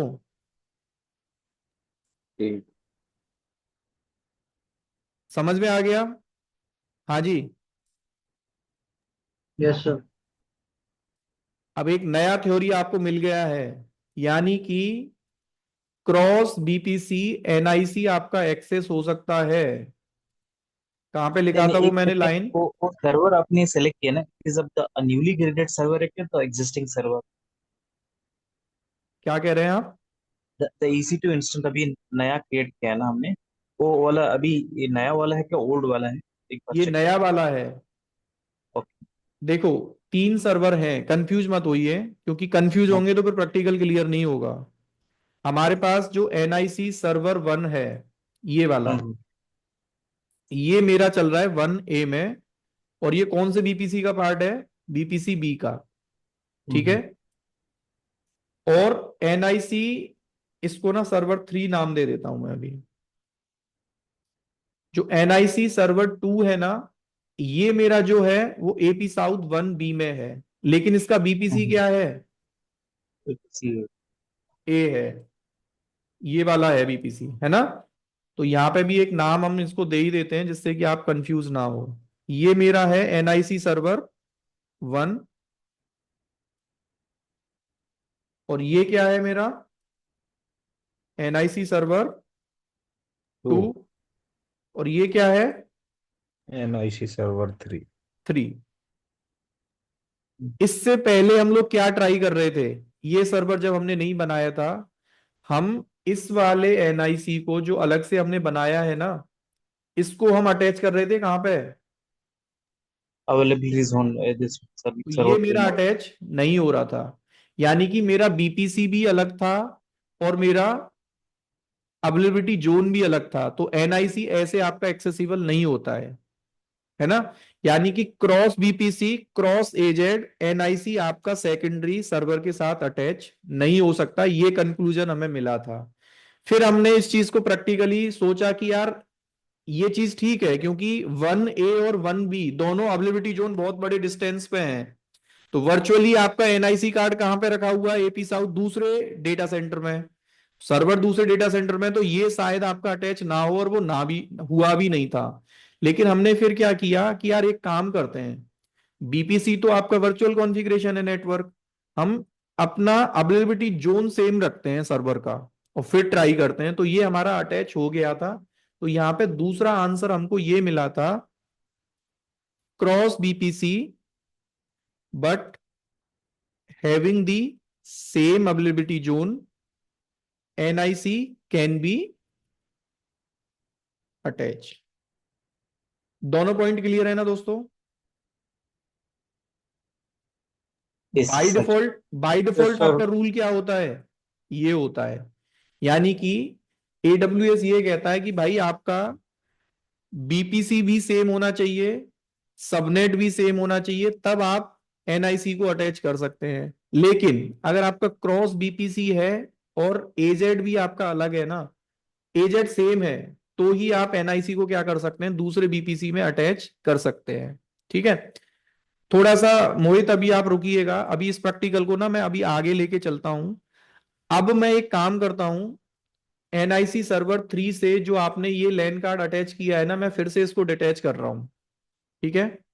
मैंने क्या किया, एनआईसी सर्वर 3 पे मैंने चेक किया कि कितने लैन कार्ड हैं। तो मेरे को देखो यहां दिखा रहा है कि 2 प्राइवेट आईपी हैं, एक आपका अलग बीपीसी से है, एक अलग बीपीसी से है। लेकिन आपसे मैं एक क्वेश्चन ये करता हूं कि 192.168.10.20 इस वाले आईपी से अगर आप इसको पिंग करेंगे तो हो जाएगा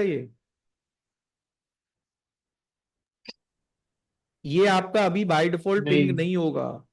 नहीं आपको अगर इन दोनों को पिंग करना होगा तो क्या करना पड़ेगा, बीपीसी पेरी। बीपीसी पेयरिंग आपको अभी यहाँ चाहिए होगा। भले ही 2 डिफरेंट बीपीसी से आईपी लेने से कोई फायदा एज सच है नहीं, लेकिन अगर आपने लिया भी है तो आपको यहाँ बीपीसी पेयरिंग कनेक्शन पहले करना पड़ेगा। तो प्रैक्टिकल हमने सबसे पहले कहां से चले हैं, हम थोड़ा यहां तक पहले कंक्लूड कर देता हूं जिससे आपको कंफ्यूजन ना हो। सबसे पहले हमने क्या किया था, स्टेप 1 में सर्वर क्रिएट किया था इन बीपीसी ए, ठीक है, नहीं बीपीसी बी में। ठीक है। फिर स्टेप 2 में हमने क्या किया था, सेकेंडरी एनआईसी अटैच किया था उसके साथ। Secondary NIC attached with NIC server 1, यही किया था ना। स्टेप 3 में हमने क्या किया था फिर, NIC server 2 created in VPC A, है ना, यही किया था ना। स्टेप नंबर 4 में क्या किया था फिर हमने, सेकेंडरी निक अटैच्ड विद, हाँ जी, अटैच नहीं किया, इसको डिटैच किया था, detached from NIC server 1 and tried to attach with, हाँ जी, एनआईसी सर्वर 2। NIC server 2। ये हो गया था हमारा, नहीं हुआ था, है ना। फिर स्टेप नंबर 5 हमने क्या किया था, एनआईसी सर्वर 3 क्रिएटेड इन, हाँ जी, same AZ. Same agent. VPC A inside the AP south 1A, है ना। यस। फिर स्टेप नंबर 6 में हमने क्या किया था, अटैच वी किया था।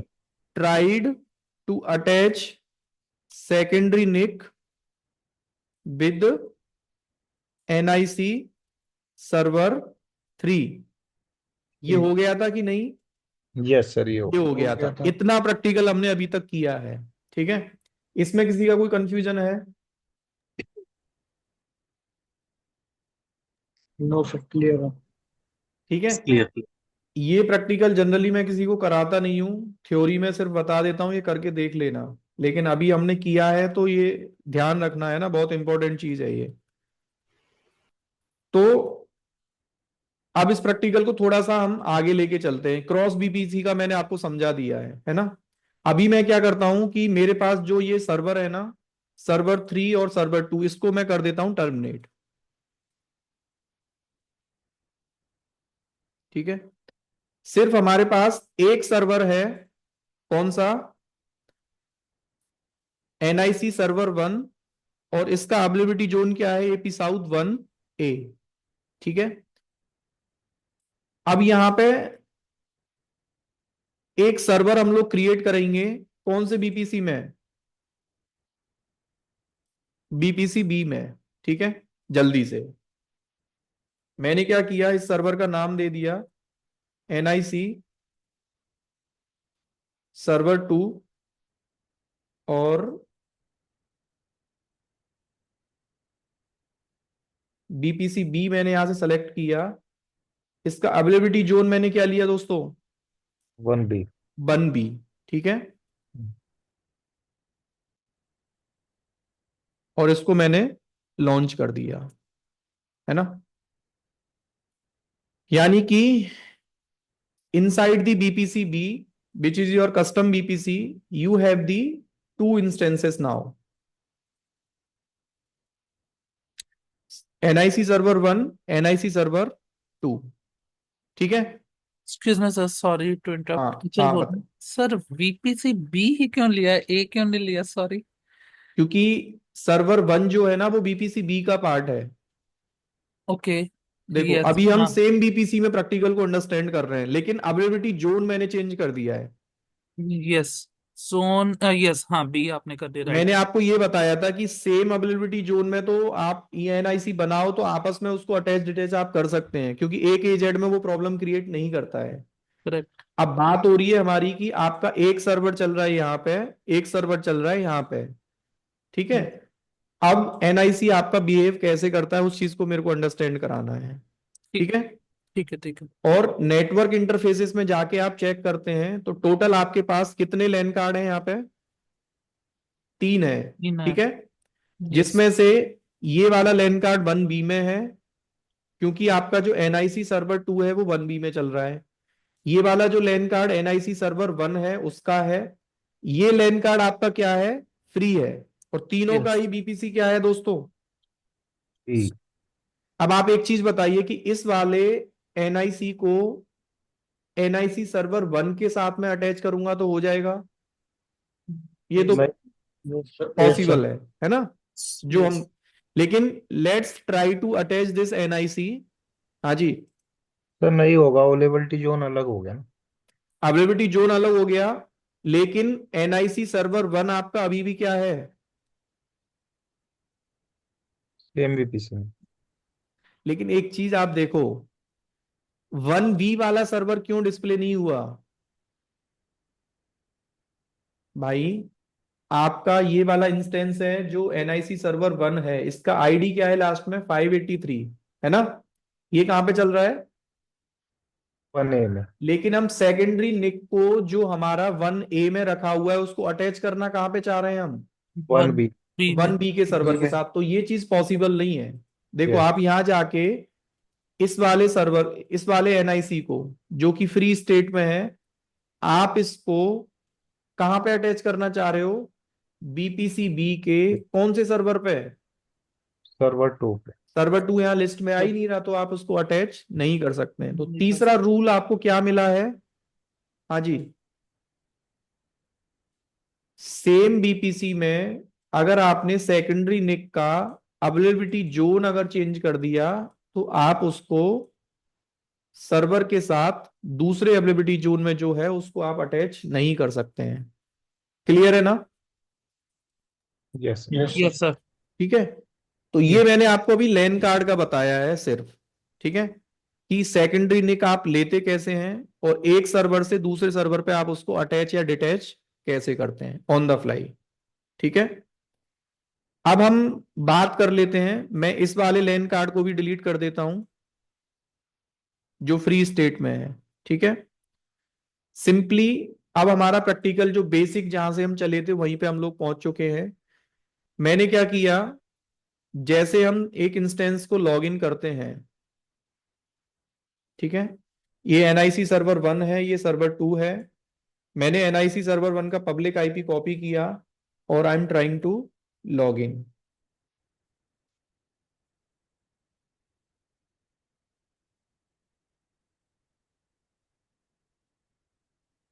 EC2-यूजर, मैं लॉग इन कर पा रहा हूं आराम से। जो की मैंने यूज किया था वो मेरे पास है as a backup. sudo -i मैंने किया,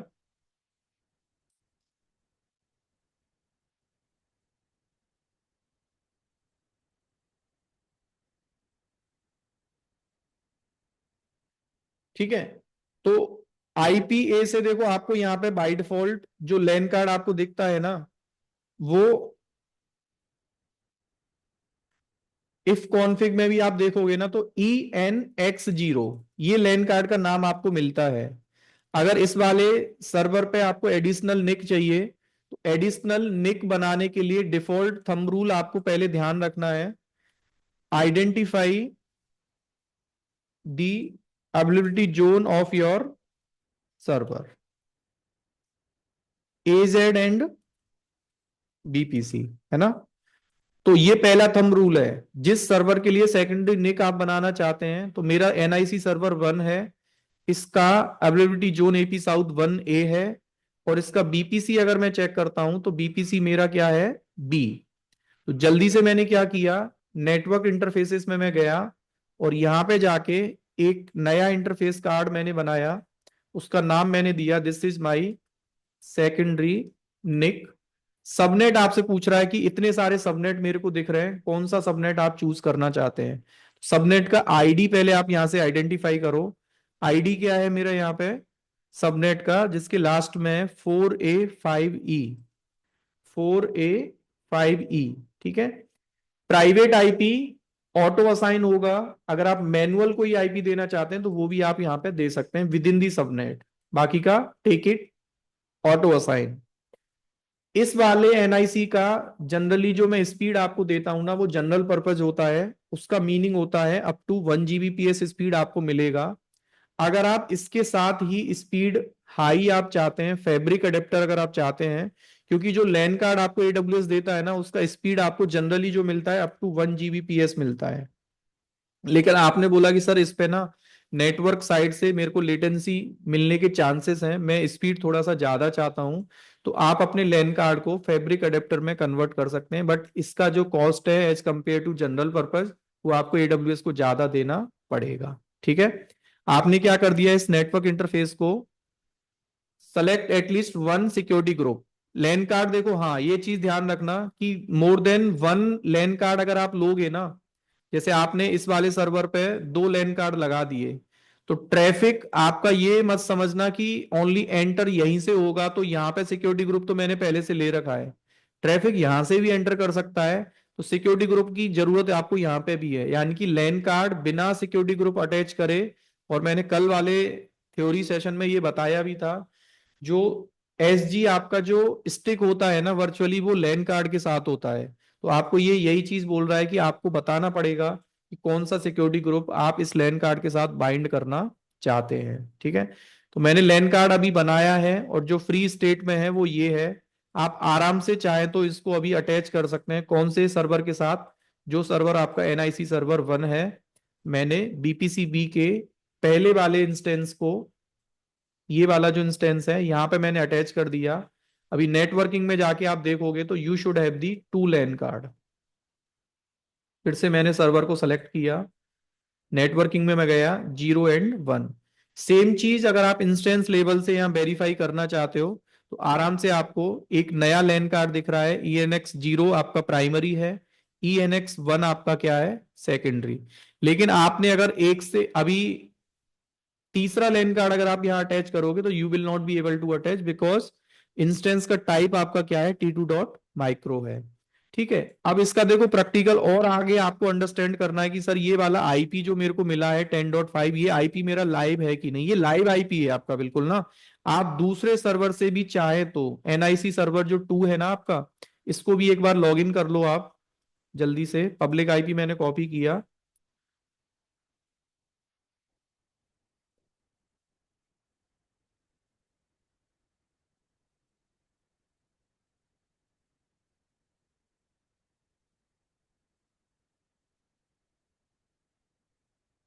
try to ping this IP, है ना, जो सेकेंडरी आईपी है। इसको देखो आराम से आप पिंग कर पा रहे हो, कुछ भी वर्कलोड आपने किया है। Let's install the simple website, yum install httpd-y इसका सिक्योरिटी ग्रुप में कुछ चेंजेस तो नहीं करे आपने? शायद NaCl कल हमने किया था ना, तो उसके चेंजेस हमने नहीं करे हैं ना, उस वजह से वो पैकेज डाउनलोड नहीं करने दे रहा है।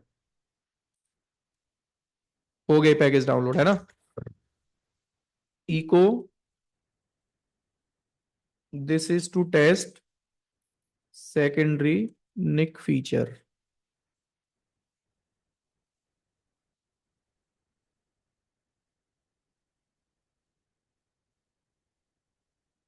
ठीक है, सिस्टम CTL स्टार्ट HTTPD। अब देखो यहां से आप कर्ल करते हो ना 192.168.10.50, तो ये भी वेबसाइट चल रहा है आराम से। सेम URL अगर आप यहां से हिट करोगे ना, तो ये भी वेबसाइट आपके यहाँ चल रहा है। तो ऐसा नहीं समझना है, यानी कि आपके सेम सिस्टम पे दो IP आपके लाइव हैं, दोनों से आप चाहें तो वेबसाइट को एक्सेस कर सकते हैं। 10.30 भी अगर आप कर्ल करोगे ना, तो ये भी आपका चलेगा। ठीक है, सेम यहां से करोगे तो ये भी आपका चलेगा। ठीक है, ये मैंने आपको बताया कि एक सर्वर पे मोर देन वन NIC आप मैनुअली कैसे अटैच करते हैं, और उसका फिर टेस्टिंग करके बताया कि वो सेकेंडरी जो IP आपको मिला है वो लाइव है कि नहीं। अब एक प्रैक्टिकल में आपको करके दिखा रहा हूं कि एक लैन कार्ड पे ही आप वर्चुअल IP आप कैसे ले सकते हैं। जैसे फिर से मैंने क्या किया, जो मेरा ये सर्वर है ना NIC सर्वर 1, जहां पे हमको दो लैन कार्ड अभी दिख रहे हैं, है ना, 0 और 1। फिर से मैं नेटवर्क इंटरफेसेस पे गया, दिस इज माय सेकेंडरी निक है ना, इसको मैंने यहां से डिटैच कर दिया। ठीक है, ट्राई टू रिफ्रेश इट। कई बार देखो दोस्तों, एक एक ऑप्शन है इसमें, जब आप डिटैच करने जाते हो ना, तो यहाँ ये फोर्स डिटैचमेंट का ऑप्शन है। कई बार ऐसा होता है कि आपने ना, लेट सपोज इस वाले जो सेकेंडरी जो IP आपको मिला है ना 10.50, उससे कोई डेटा शेयरिंग या कोई प्रोसेस आपने सिस्टम में स्टार्ट कर रखा है, तो ये आपको ना मैनुअली उसको डिटैच करने नहीं देता है। तो लैन कार्ड का IP जब आपका बिजी होता है ना, या लैन कार्ड बिजी होता है ना, तो आपको वो डिटैच करने नहीं देगा। फिर वो फोर्स डिटैचमेंट वाला ऑप्शन आपको चेक करना होता है डिटैच करने के लिए, ये चीज ध्यान रखना है ना। तो 10.30 इस वाले सर्वर पे अभी आप देखोगे ना, तो वो लैन कार्ड आपको नहीं दिखेगा। यू हैव अगेन, अब मैं ये चाहता हूं कि लैन कार्ड सर मेरा सेम रहे, इसी लैन कार्ड पे एक वर्चुअल IP मैं चाहता हूं, और लेट सपोज वो IP की रिक्वायरमेंट मेरी है 10.31। तो कैसे करोगे आप? पहले सबसे पहले जो सेकेंडरी निक मैंने बनाया था ना, इसको मैं कर दे रहा हूं डिलीट, जिससे कि आपको कंफ्यूजन ना हो। ठीक है, डिलीट एंड देन डिलीट। अब आप अपने NIC सर्वर 1 के लैन कार्ड का पहले IP आइडेंटिफाई करो। ठीक है, IP आपका देखो ये यहाँ पे दिख रहा है, और लैन कार्ड का जो ID है ना वो 2B74। नेटवर्क इंटरफेसेस में फिर से जाओ, 2B74, where is 2B74। Actions में जाओ, मैनेज IP एड्रेस पे क्लिक करो, और यहां आपको बोल रहा है कि आपको अगर सेकेंडरी IP चाहिए, तो आप यहां पे जाके बाय डिफॉल्ट जो मेथड यूज होता है ना, वो क्या होता है, हाँ जी, ऑटो असाइन होगा। यानी कि 10 डॉट क्या मिलेगा वो मैं प्रिडिक्ट नहीं कर सकता, लेकिन आप चाहें तो मैनुअली बता सकते हैं कि ये वाला IP मेरे इस इंस्टेंस को मिलना चाहिए। चलो ये तो ठीक है, 31 तो मिल जाएगा, है ना, मैंने सेव किया और कंफर्म किया यहाँ पे। अब मेरे इस सर्वर पे दो IPs आपको दिखेंगे, एक प्राइमरी और एक सेकेंडरी, है ना, प्राइवेट IP में ही। डिटेल्स में आप जाओगे तो यहाँ पे एक सेकेंडरी IP भी आपको दोस्तों,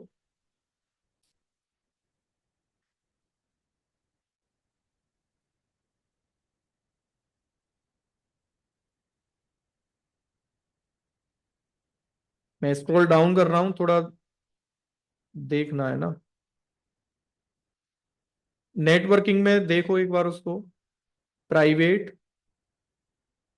प्राइवेट सेकेंडरी IP देखो ये, ठीक है, जो आपने अभी असाइन किया था, सेम चीज आपको यहां देखने को मिलेगा। ये प्राइवेट IPv4 ये है आपका, और सेकेंडरी भी आपको यहाँ लैन कार्ड लेवल से दिखना चाहिए, है ना। नेटवर्क इंटरफेस पे नहीं दिख रहा है यहाँ,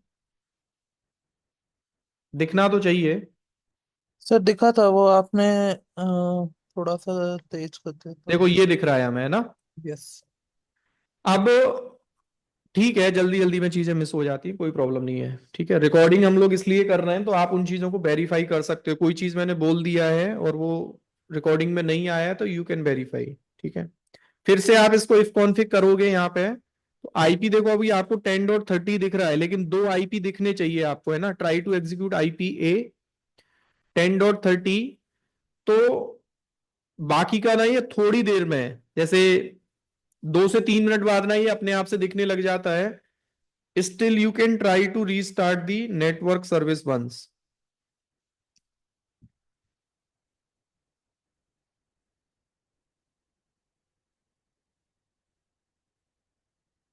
थोड़ी देर हम लोग वेट कर लेते हैं, ये अपने आप से रिफ्लेक्ट होने लग जाता है थोड़ी देर में, है ना।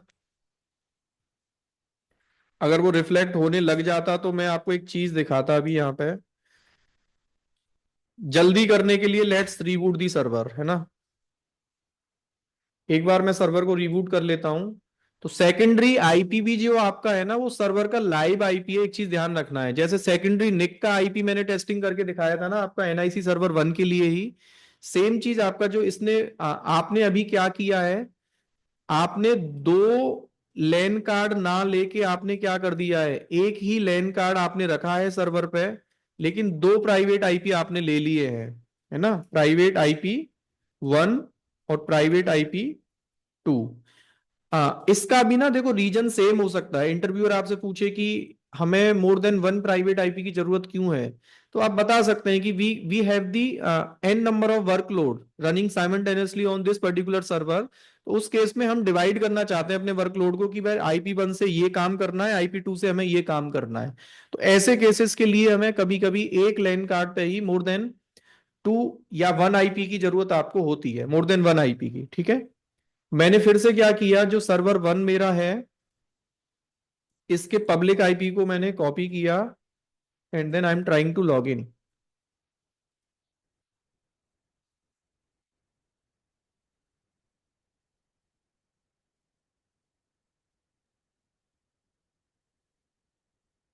ये हमने ब्राउज नहीं किया क्या?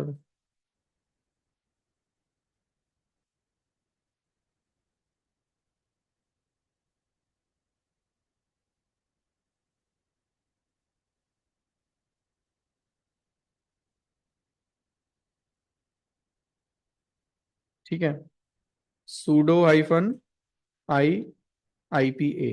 देखो अभी आपको वो आईपी आराम से यहाँ पे दिख रहा है।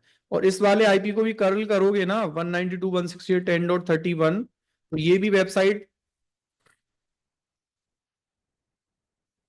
वो सब परमानेंट इनेबल नहीं की थी ना हाँ साइट्स। समझ गया मैं।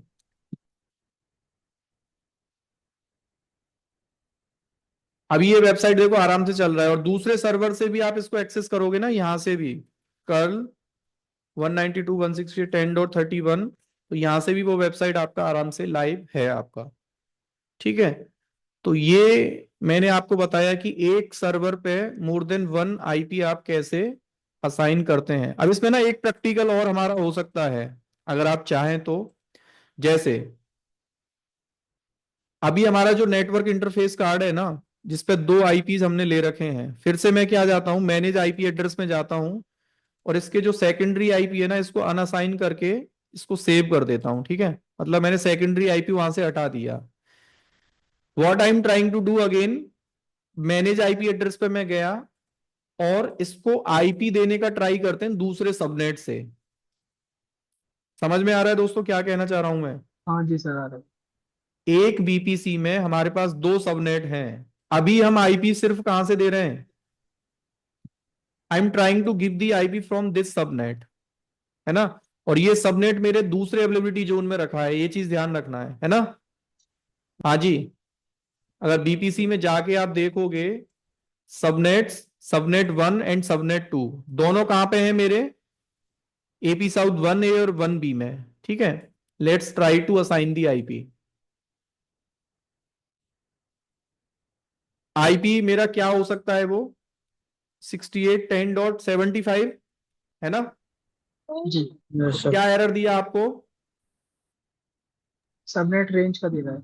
यानी कि जो वर्चुअल आईपी आपका है ना, वो दूसरे सबनेट से आप डिफाइन नहीं कर सकते हैं। अगर इंटरव्यूअर आपसे पूछे कि एक बीपीसी में 2 सबनेट मेरे पास हैं, अलग अलग अवेलेबिलिटी जोन में हैं, अगर मैं ऐसा ट्राई करता हूं कि दूसरे एजेड से, दूसरे सबनेट से इस वाले ही सर्वर पे उसका वर्चुअल आईपी अगर मैं एलोकेट करूं ऐसे, तो ये पॉसिबल है कि नहीं? This is not possible. लेकिन इसमें एक चीज अभी हम और कर सकते हैं, अगर आप थोड़ा सा साथ दो मेरा, तो मैं क्या करता हूं, इसमें एक सबनेट और क्रिएट करता हूं। कहां पे? बीपीसी बी में, है ना? और उसका नाम मैंने क्या दे दिया? हाँ जी, सबनेट 3। लेकिन इसका अवेलेबिलिटी जोन मैं क्या ले रहा हूं यहां पे अभी? 1A, है ना? क्यों ले रहा हूं उसका मैं आंसर अभी दूंगा। और इसका मैंने जो CIDR ब्लॉक लिया वो क्या ले लिया? /26। क्लियर है सबको? हाँ जी। हाँ जी सर। मैंने एक सबनेट 3 और बनाया है। सबनेट 1 का जो अवेलेबिलिटी जोन है वो क्या है? AP south 1A। 1A ठीक है। सबनेट 2 का क्या है? 1B। अभी मैंने एक सबनेट 3 बनाया है, उसका अवेलेबिलिटी जोन मैंने क्या सेट किया है? 1A। है ना? हाँ जी। अब मैं क्या कर रहा हूं, सबनेट 3, इतना दिमाग लगाना पड़ रहा है थोड़ा सा, आप भी अपने दिमाग को यहीं रखना है ना। बाकी का ये लैब जो है ना, 5 मिनट में भी हम लोग कंप्लीट कर सकते थे आराम से। एक लैन कार्ड बना के दिखाना होता और उसको अटैच कर देते। अब मैं ये ट्राई करूंगा कि मेरा जो ये सर्वर चल रहा है ना वो कहां पे है? AP साउथ 1A में है। और कौन से सबनेट का पार्ट है वो? सबनेट 1 का। व्हाट आई वांट कि मैं आईपी दिलाना चाहता हूं इसको, कहां से? सबनेट सबनेट 3 सबनेट से 3 से। और उसका भी एजेड क्या है आपका? 1A। 1A। लेट्स ट्राई, है ना? अब हो जाएगा सर। 192 168 10 डॉट, या इसको कैंसिल कर देते हैं एक बार, है ना? फिर से दोबारा ऑप्शन को चूज करते हैं। मैनेज आईपी एड्रेस 192.168.198 लेते हैं। तो अभी भी ये हमको क्या दे रहा है? एरर। लेकिन यही चीज अगर सेकेंडरी निक के केस में होता तो हम आराम से कर पाते। तो ये सारी चीजें मैंने आपको बता दी हैं कि क्या वर्चुअल आईपी के केस में पॉसिबिलिटी होती है, क्या सेकेंडरी निक के केस में होती है। अब इसके अलावा और NIC में कोई प्रैक्टिकल लैब आपका पेंडिंग नहीं है। ठीक है, क्वेश्चंस पूछो जल्दी से। हाँ गिरीश जी। हाँ जी। सो EC2 के बेसिकली हम CPU मेमोरी और NIC card we can do without shutting down server, right? हाँ, ऑन द फ्लाई आप उसको इंक्रीज कर सकते हैं। And even the disk also नया डिस्क ऐड कर सकते हैं, but existing disk we can not do, right? Existing instance का जो टाइप है ना, CPU मेमोरी रैम जो है ना, वो आप देखो, स्केलेबिलिटी ना 2 तरीके की होती है। अब ये आपने आगे की चीज पूछ ली है थोड़ा सा। एक होता है वर्टिकल और एक होता है आपका क्या? हॉरिजॉन्टल। हॉरिजॉन्टल, है ना? तो ये वाली जो स्केलेबिलिटी है ना, वो आप पूछ रहे हैं वर्टिकल की। रनिंग टाइम पे ही हम एक सर्वर का इंस्टेंस का जो टाइप है ना वो चेंज कर सकते हैं कि नहीं। तो आपको क्या कह रहा है, इंस्टेंस का टाइप आप चेंज कर सकते हैं। CPU मेमोरी कब चेंज होगा? जब आप इंस्टेंस का टाइप चेंज कर पाओगे। T2.micro ले रखा है, उससे हायर कॉन्फ़िगरेशन का आप लेना चाहते हो। हाँ वो जी। कब ले सकते हैं? जब सर्वर को आप शट डाउन कर सकते हैं, ऑन द फ्लाई नहीं कर सकते। तो वर्टिकल स्केलेबिलिटी हम लोग फॉलो करते भी नहीं है क्लाउड में। हम लोग क्या पढ़ते हैं जनरली? हॉरिजॉन्टल। तो हम अपने सर्वर को ना स्टैंड अलोन एप्लीकेशन के लिए रन नहीं करते। What is the practice recommendation? Application हमेशा एज अ क्लस्टर आपको रन करना है। Your application should be configure on the more than one servers, यानी कि या तो 3 हो या 5 हो या 7 हो या 9 हो, ऐसे काउंट आपको क्लस्टर का लेके चलना है। और उस स्केलेबिलिटी को हम लोग क्या बोलते हैं? हॉरिजॉन्टल बोलते हैं। तो एक टॉपिक हम लोग आगे चल के पढ़ेंगे, उसका नाम क्या होगा? Auto auto scaling group. जब भी मेरे हाँ जी। एप्लीकेशन में रिसोर्सेस इंक्रीज करने की बात होगी, तो मैं एक एक सर्वर के रैम इंक्रीज नहीं करूंगा। What I will do, I will add the same configuration of server inside the cluster. Okay okay, नया सर्वर ऐड करेंगे बस। हाँ हाँ मोहित। सर आपने जो दो प्रैक्टिकल किया, जो दो कार्ड ऐड किया और फिर एक वर्चुअल आईपी लेके किया, तो उसमें हम ये बताना चाह रहे हैं कि क्रॉस बीपीसी में वो काम नहीं करता, मतलब से डिफरेंट एजी को लेते हैं क्रॉस तो। बीपीसी में कर जाते हैं, लेकिन दोनों बीपीसी में चलने वाले सर्वर्स का अवेलेबिलिटी जोन सेम होना चाहिए। हाँ, वो इसके निक कार्ड के केस में, राइट। हाँ, लेकिन उसमें जब हम वर्चुअल आईपी ले रहे हैं तो उसमें नहीं कर वर्चुअल रहा है। तो करिए, वर्चुअल में सबनेट भी सेम होना चाहिए, और हम्म। आपका आईपी रेंज भी विद इन दी सबनेट ही होनी चाहिए आपकी, तभी आप सेकेंडरी आईपी दे सकते हैं। क्रॉस सबनेट नहीं दे सकते, क्रॉस बीपीसी नहीं दे सकते, क्रॉस अवेलेबिलिटी जोन नहीं दे सकते। तीनों ही सर चीजें तो हमने ट्राई कर ली। सर दोनों केस में हमारा पर्पस क्या है? सेकेंडरी आईपी ही लेना, राइट। सेकेंडरी आईपी लेने का सिर्फ एक ही यूज केस है कि एक ही सर्वर में आपके मोर देन वन वर्कलोड आपने रन कर रखे हैं, आप ट्रैफिक को डिवाइड करना चाहते हैं। एक आईपी आप बाइंड करना चाहते हैं एप्लीकेशन के लिए, एक आईपी आप बाइंड करना चाहते हैं दूसरे वर्कलोड के लिए। तो उस वो दो केस में हम। एप्लीकेशन हो सकती हैं, दो कॉन्फ़िगरेशन हो सकती हैं, दो डेटाबेस हो सकते हैं, एक एप्लीकेशन हो सकती है, कुछ भी हो सकता है उसमें केस।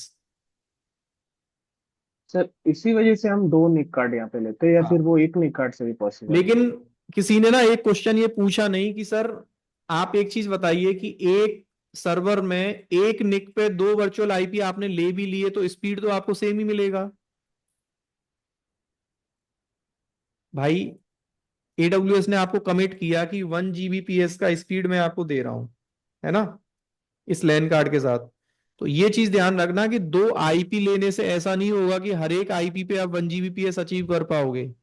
लैन कार्ड ओवरऑल आपको इतना ही स्पीड देगा, चाहे वो एक आईपी का ट्रैफिक हो चाहे दो का हो। लेकिन दो सर डिफरेंट लैन कार्ड अगर आपने लिए ना, तो you will get the separate 1 Gbps for ETH 0 और 1 Gbps फॉर ईटीएच 1। ये चीज ध्यान रखना है आपको। अगर मैं डेटा ट्रैफिक को ही मूव कर देता हूँ, डिवाइड कर देता हूँ, तो इस केस में तो सर स्पीड का थोड़ा फर्क पड़ेगा ना। किसमें? लेट्स सपोज मेरे पे एक पहले सिंगल निक था जिसकी हाँ स्पीड थी 1 Gbps। अब हाँ। मैंने एक और ऐड कर लिया जिसकी स्पीड है 1 Gbps। हम्म। सो जो मेरा ट्रैफिक पहले आ रहा था, उसको अगर मैं दो पोर्ट पे डिवाइड कर देता हूँ तो उस केस में तो स्पीड थोड़ी सी फास्ट हो जाएगी। दो पे करोगे तो फास्ट हो जाएगी और क्या। राइट। ओके। हाँ मोहित, हाँ जी। आपका हाँ सर। आंसर हो गया। हाँ सर, मेरा मतलब मेरे को ये समझना था सर कि अगर मेरे को दो आईपी चाहिए तो मैं दो निक कार्ड लूंगा, या फिर मैं सेकंड ऑप्शन से भी जा सकता हूँ जो अगर वर्चुअल आपका आईपी। बहुत बड़ा कोई टेस्टिंग नहीं है स्पेसिफिक, आपकी टेस्टिंग अगर दूसरे लैन कार्ड पे ही डिपेंड है, तो आपको दूसरा ही लेना पड़ेगा। आप ये चाहते हैं कि ओके। यार स्पीड के एंड से मेरे को कोई टेस्टिंग नहीं करना, I need only secondary IP, hmm. जिसमें लैन कार्ड के लेवल से कोई टेस्टिंग हमारा मायने नहीं रखता है, तो आप एक लैन कार्ड पे दो वर्चुअल आईपी लेके भी आप काम कर सकते हैं फिर। जो सेकंड ऑप्शन आपने बताया। हाँ, it depends sir on your requirement, what sir you but want to achieve. दो आईपी चाहिए तो फिर हम्म। आप सिर्फ आईपी ही चाहिए, तो फिर आप एक लैन कार्ड पे दो आईपी ले लो। आपने बोला कि नहीं नेटवर्क साइड से भी टेस्टिंग करनी है, तो take the two different LAN card. Sir अगर मैं सिंगल पे वर्चुअल निक क्रिएट करता हूँ तो मेरी स्पीड तो सेम ही रहेगी ना, 1 Gbps ही हाँ रहेगी। हाँ। Okay okay. सर अगर मेरे पास दो सर्वर है, ठीक है, हम्म। और दोनों पे एक एक मतलब प्राइमरी नेट कार्ड, दोनों को आपस में स्वैप कर सकते हैं, नहीं ना? दोनों का आपस में स्वैप कर सकते हैं लैन कार्ड ना। हाँ हाँ। सर्वर जब तक अटैच आपका होगा तब तक नहीं कर सकते आप, सर्वर को टर्मिनेट करना पड़ेगा, पर उसका कोई फायदा नहीं है ना स्विप करने का। क्या करोगे आप, अचीव क्या करना चाहते हो उससे? मतलब ये मतलब पॉसिबल है कि नहीं सर, मतलब ऐसा ये पूछ रहा हूँ। पॉसिबल है, लेकिन सर्वर्स को टर्मिनेट वो करना डाउन टाइम पड़ेगा। हो जाएगा। सर्वर को टर्मिनेट करना पड़ेगा, दोनों का एएमआई बनाना पड़ेगा, फिर नए सर्वर्स कस्टम एएमआई से लॉन्च करने पड़ेंगे। ठीक।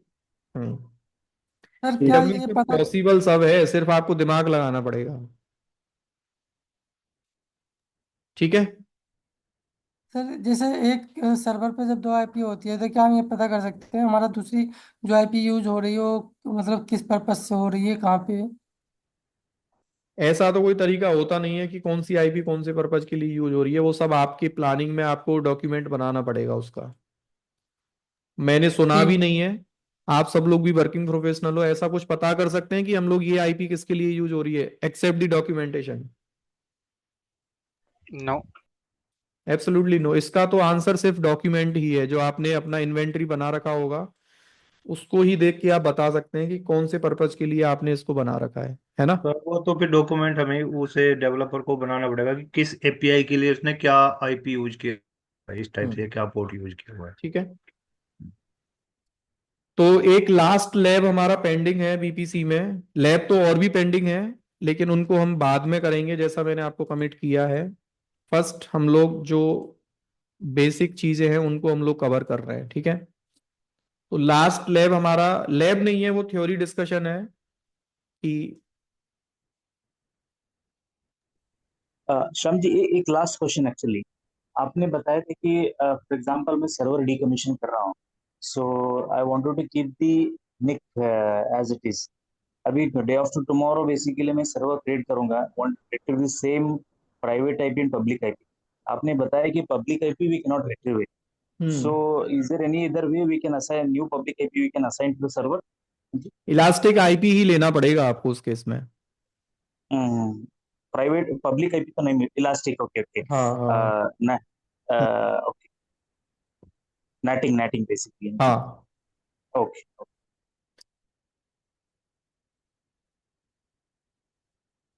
BPC limits and then pricing, ये लास्ट टॉपिक। देखो जनरली हम ये वाला जो प्राइसिंग और लिमिट्स वाला जो टॉपिक है ना, this will be the common for all the services. AWS ने आपको एक कोटा लिमिट लगा के दिया है, और उस लिमिट का सीधा सा मतलब होता है सॉफ्ट लिमिट, है ना। एडब्ल्यूएस ने बोला है कि मेरे जो डेटा सेंटर्स है ना वो मैंने हाईली रिसोर्सेज के साथ डिजाइन किए हैं, लेकिन उसका मतलब ये नहीं है कि किसी भी रीजन में कितने भी अनलिमिटेड रिसोर्सेज आप क्रिएट कर सकते हैं with in the single account.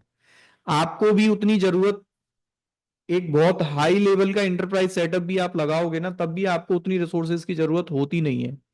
फिर भी मैंने क्या किया है अपने मैनेजमेंट के लिए और आपको भी ये थोड़ा सा बताने के लिए कि आप कितने मैक्सिमम रिसोर्सेस एक रीजन में एक अकाउंट में आप क्रिएट कर सकते हैं, तो वो हर एक सर्विस का कोटा अलग अलग आपका डिजाइन पहले से है। कितनी रिसोर्सेस, कितनी सब रिसोर्सेस आप एक सर्विस के अंडर में क्रिएट कर सकते हैं, वो हर एक सर्विस वाइज आपको इन्वेंट्री ईडब्ल्यूएस में जाके चेक करना होता है। कौन से सर्विस का कितना कॉस्ट कितना प्राइसिंग एडब्ल्यूएस को देना है, ये भी एक डेडिकेट आपका डिस्कशन है एडब्ल्यूएस में। तो वो सब चीजें आपको मैनुअल ही आपको आइडिया उसका लगाना होगा। तो बीपीसी के लिमिट्स में जैसे जनरली जो हमने जो पढ़ा है अभी तक, बीपीसी, दूसरा सबनेट पढ़ा हमने, फिर तीसरा हमने पढ़ा क्या, राउटिंग टेबल, फोर्थ हमने पढ़ा आईजीडब्ल्यू, फिफ्थ हमने पढ़ा नेट नेट गेट। गेटवे, फिर हमने पढ़ा प्राइवेट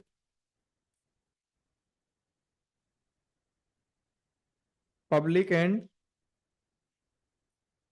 इलास्टिक आईपी, फिर हमने पढ़ा क्या, VPC peering connection, and then ENIC. ये टोटल रिसोर्सेज हमने पढ़े हैं। अभी और भी रिसोर्सेज के अगर मैं नाम बताऊं ना, बीपीएन में जैसे कस्टमर गेटवे हम लोग पढ़ेंगे, वर्चुअल प्राइवेट गेटवे हम लोग पढ़ेंगे, साइड टू साइड बीपीएन हम लोग पढ़ेंगे, है ना। Customer client BPN and point हम लोग पढ़ेंगे, ओपन बीपीएन सर्वर हम लोग पढ़ेंगे। तो उन सब के भी लिमिट्स कहीं ना कहीं एडब्ल्यूएस ने आपको कुछ बता रखे हैं, ठीक है। तो लिमिट चेक करने का पहला तरीका क्या होता है कि आपके अकाउंट में कौन सी सर्विस का क्या लिमिट एडब्ल्यूएस ने आपको लगा के दिया है। तो गूगल पे जाके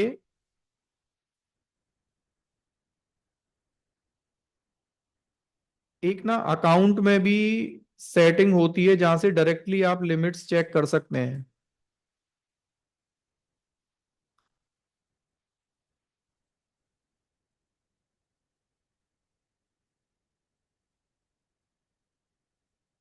गूगल वाला बताने से पहले मैं आपको ना यहाँ बताना चाहता हूँ, यहां से भी आप वो चीज पता कर सकते हैं।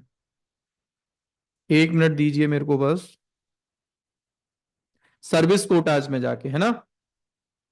अब यहाँ पे जैसे आपने बोला कि मेरे को बीपीसी का कोटा चेक करना है कि मेरे अकाउंट में अभी क्या है, ठीक है। जैसे आपने बोला कि पियरिंग कनेक्शन का बताओ अभी कितना है, तो आपको बता रहा है कि BPC, active BPC peering connection maximum आपके क्या है, 50 आप यहां पे लगा सकते हो। लेकिन एडजस्टेबिलिटी में आपको क्या बोल रहा है ना, ये इंक्रीज आपका हो सकता है। या फिर आपने बोला कि सर सिक्योरिटी ग्रुप कितने में ले सकता हूं, तो सिक्योरिटी ग्रुप्स पर रीजन आपके कितने हो सकते हैं। हाँ जी, सिक्योरिटी ग्रुप्स पर नेटवर्क इंटरफेस कार्ड कितने हो सकते हैं, 5। लेकिन इसको अगर आप इंक्रीज करना चाहते हो ना तो कर सकते हो। यहाँ पे एडब्ल्यूएस को आपने बताना पड़ेगा कि मेरे पास एक 10 सिक्योरिटी ग्रुप्स एक रीजन में मैं चाहता हूं, एक एक नेटवर्क इंटरफेस के साथ। तो इसको आप यहां से रिक्वेस्ट करके आराम से आप इसको इंक्रीज करा सकते हो। तो एक तरीका तो ये है कि सर्विस का कोटा चेक करने का कि कितनी लिमिट आपके अकाउंट में है ना। नेट गेटवे का जैसे चेक करना है तो type the resource name only, NAT gateway पर अवेलेबिलिटी जोन कितने हो सकते हैं दोस्तों। हाँ जी, 5। ये ट्रायल वर्जन का ही है ना सर? क्या, ये जो आप दिखा रहे हो ट्रायल वर्जन का ही है ना ये? नहीं ये लिमिटेड का? ग्लोबल है, अच्छा ग्लोबल है, ओके। ये लिमिट ग्लोबल है, ठीक है।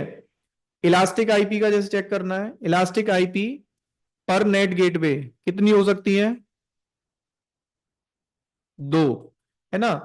और क्या चेक कर सकते हैं हम, बीपीसी का लिमिट जैसे चेक करना है, बीपीसी कितने हो सकते हैं,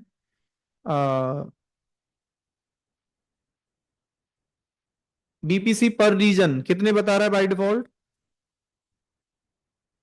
5 डिफरेंट नेटवर्क आप बना सकते हैं एक रीजन में, है ना। नेटवर्क एसीएल पर बीपीसी, ये ही लिमिट्स आप चाहें तो क्या कर सकते हैं, फिर आप गूगल पे जाओ और यहां पे टाइप करो बीपीसी, तो ये पहला ही डॉक्यूमेंट आपको बता रहा है, सेम चीज इन्होंने यहां पे लिखी हुई है। बीपीसी पर रीजन आपका 5, है ना। सबनेट्स, इलास्टिक आईपी पर रीजन, गेटवे में बता रहा है आपको, इंटरनेट गेटवे कितने हो सकते हैं, 5। नेट गेटवे पर अवेलेबिलिटी जोन, है ना।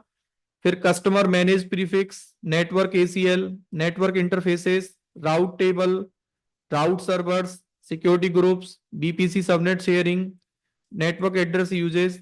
जितने भी सब रिसोर्सेस आपके आपने जो पढ़े हैं एक एक सर्विस के अंदर, उन सबको 2 तरीके से आप उनकी लिमिट चेक कर सकते हो। लिमिट बाय डिफॉल्ट आपका लगा होता है, और जहां नॉट एडजस्टेबल लिखा होगा उनको आप इंक्रीज नहीं कर सकते हो। जहां अकाउंट लेवल लिखा है उसका मतलब यह है कि इसको आप चेंज कर सकते हो, ठीक है। अब बात आती है यहां से आगे इनके प्राइसिंग की, कि कौन सी कॉस्ट का क्या प्राइसिंग आपको देना होता है। तो ये चीज ध्यान रखना है कि सर्विस के अंडर जितने भी सब रिसोर्सेज आपके आते हैं ना, सब आपके चार्जेबल नहीं होते हैं। उसमें से कुछ ही रिसोर्सेज होते हैं जो आपके चार्जेबल होते हैं, लेकिन जो फ्री होते हैं ना उनका कोई काम भी नहीं होता है। जैसे आप बीपीसी आप बना लो, सबनेट बना लो, इसका कोई चार्ज नहीं है। लेकिन बीपीसी सबनेट राउटिंग टेबल आपने बना भी लिया तो वो कोई काम का नहीं है, बिना आईजीडब्ल्यू या नेट गेटवे या जो भी आप फर्दर प्राइजिंग वाली सर्विस एडब्ल्यूएस से नहीं लोगे, है ना। ये चीज आपको ध्यान रखना है। यानी कि फ्री ऑफ कॉस्ट जो एडब्ल्यूएस आपको सर्विसेज दे भी रहा है ना, तो उसका एक चीज आपको ध्यान रखना पड़ेगा कि वो फ्री होने का कोई फायदा नहीं है, क्योंकि उसके साथ ऑल टुगेदर आपको चार्जेबल सर्विस को लेना ही पड़ेगा। तो एस्टिमेटेड कॉस्ट आपको अगर अपना पता करना है रिसोर्सेस का, तो यहां जाके सिंपल आपको टाइप करना है एडब्ल्यूएस प्राइसिंग कैलकुलेटर। ये एडब्ल्यूएस का ऑथेंटिक एक कैलकुलेटर है, जहां से आपको सबसे पहले माई एस्टिमेट में जाके क्रिएट एस्टिमेट में जाओ, और यहां जाके सबसे पहले सर्विस का नाम सर्च करो। आपने सर्च किया क्या, amazon प्राइवेट क्लाउड, आपने कॉन्फ़िगर किया। तो थ्योरी सेशन में मैंने आपको बताया था कि हर एक रीजन में AWS का जो कॉस्ट है सर्विस का वो अलग अलग है ना। तो आपको बता रहा है कि कौन से रीजन में आप चेक करना चाहते हो। जैसे आपने बोला कि सर मैं मुंबई रीजन में ये पता करना चाहता हूं कि मेरी रिसोर्सेज का क्या क्या कॉस्ट आपको देना पड़ेगा।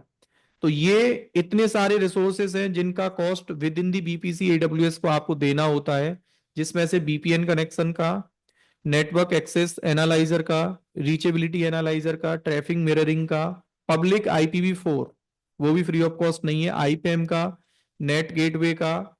जैसे लेट सपोज आपने बोला कि सर मेरे को एक नेट गेटवे लगाना है ना। अब नेट गेटवे आप लगाओगे तो नेट गेटवे से कितना डेटा ट्रांसफर करना वो नीचे बताना है, और कितने गेटवेज आपको अपने बीपीसी में चाहिए। जैसे आपने 2 बोले है ना, और दोनों नेट गेटवे से 100 GB डेटा आप ट्रांसफर करोगे पर मंथ, तो आपको ये बता रहा है कि टोटल जो कॉस्टिंग आपको जाएगी ना 2 नेट गेटवे की, वो कितनी होगी। हाँ जी, अप्रोक्स 90 92 93 USD। अब इसमें ना देखो ये बताया भी है कि कैलकुलेशन आपको कैसे कर करके दिया है। आपको बता रहा है कि टोटल इतने घंटे होंगे इन अ मंथ, उसका प्राइसिंग आपका ये आया है 40 USD, है ना। 100 GB डेटा ट्रांसफर करने का कॉस्ट ये है। अब इन दोनों को कैलकुलेट करते हो तो ये होगा आपका, यानी कि नेट गेटवे में एक चीज ध्यान रखना, डेटा ट्रांसफर आप नहीं भी करोगे ना, ये कॉस्ट तो आपको जब देनी है जब डेटा ट्रांसफर करोगे। अगर डेटा ट्रांसफर आपने नहीं भी किया फिर भी आपको इतना कॉस्ट तो देना ही पड़ेगा। यानी कि नेट गेटवे का अवेलेबिलिटी जो चार्ज है ना वो भी आपका इतना है 40 USD, और 2 से आप उसको मल्टीप्लाई करोगे तो 92 USD आपका टोटल।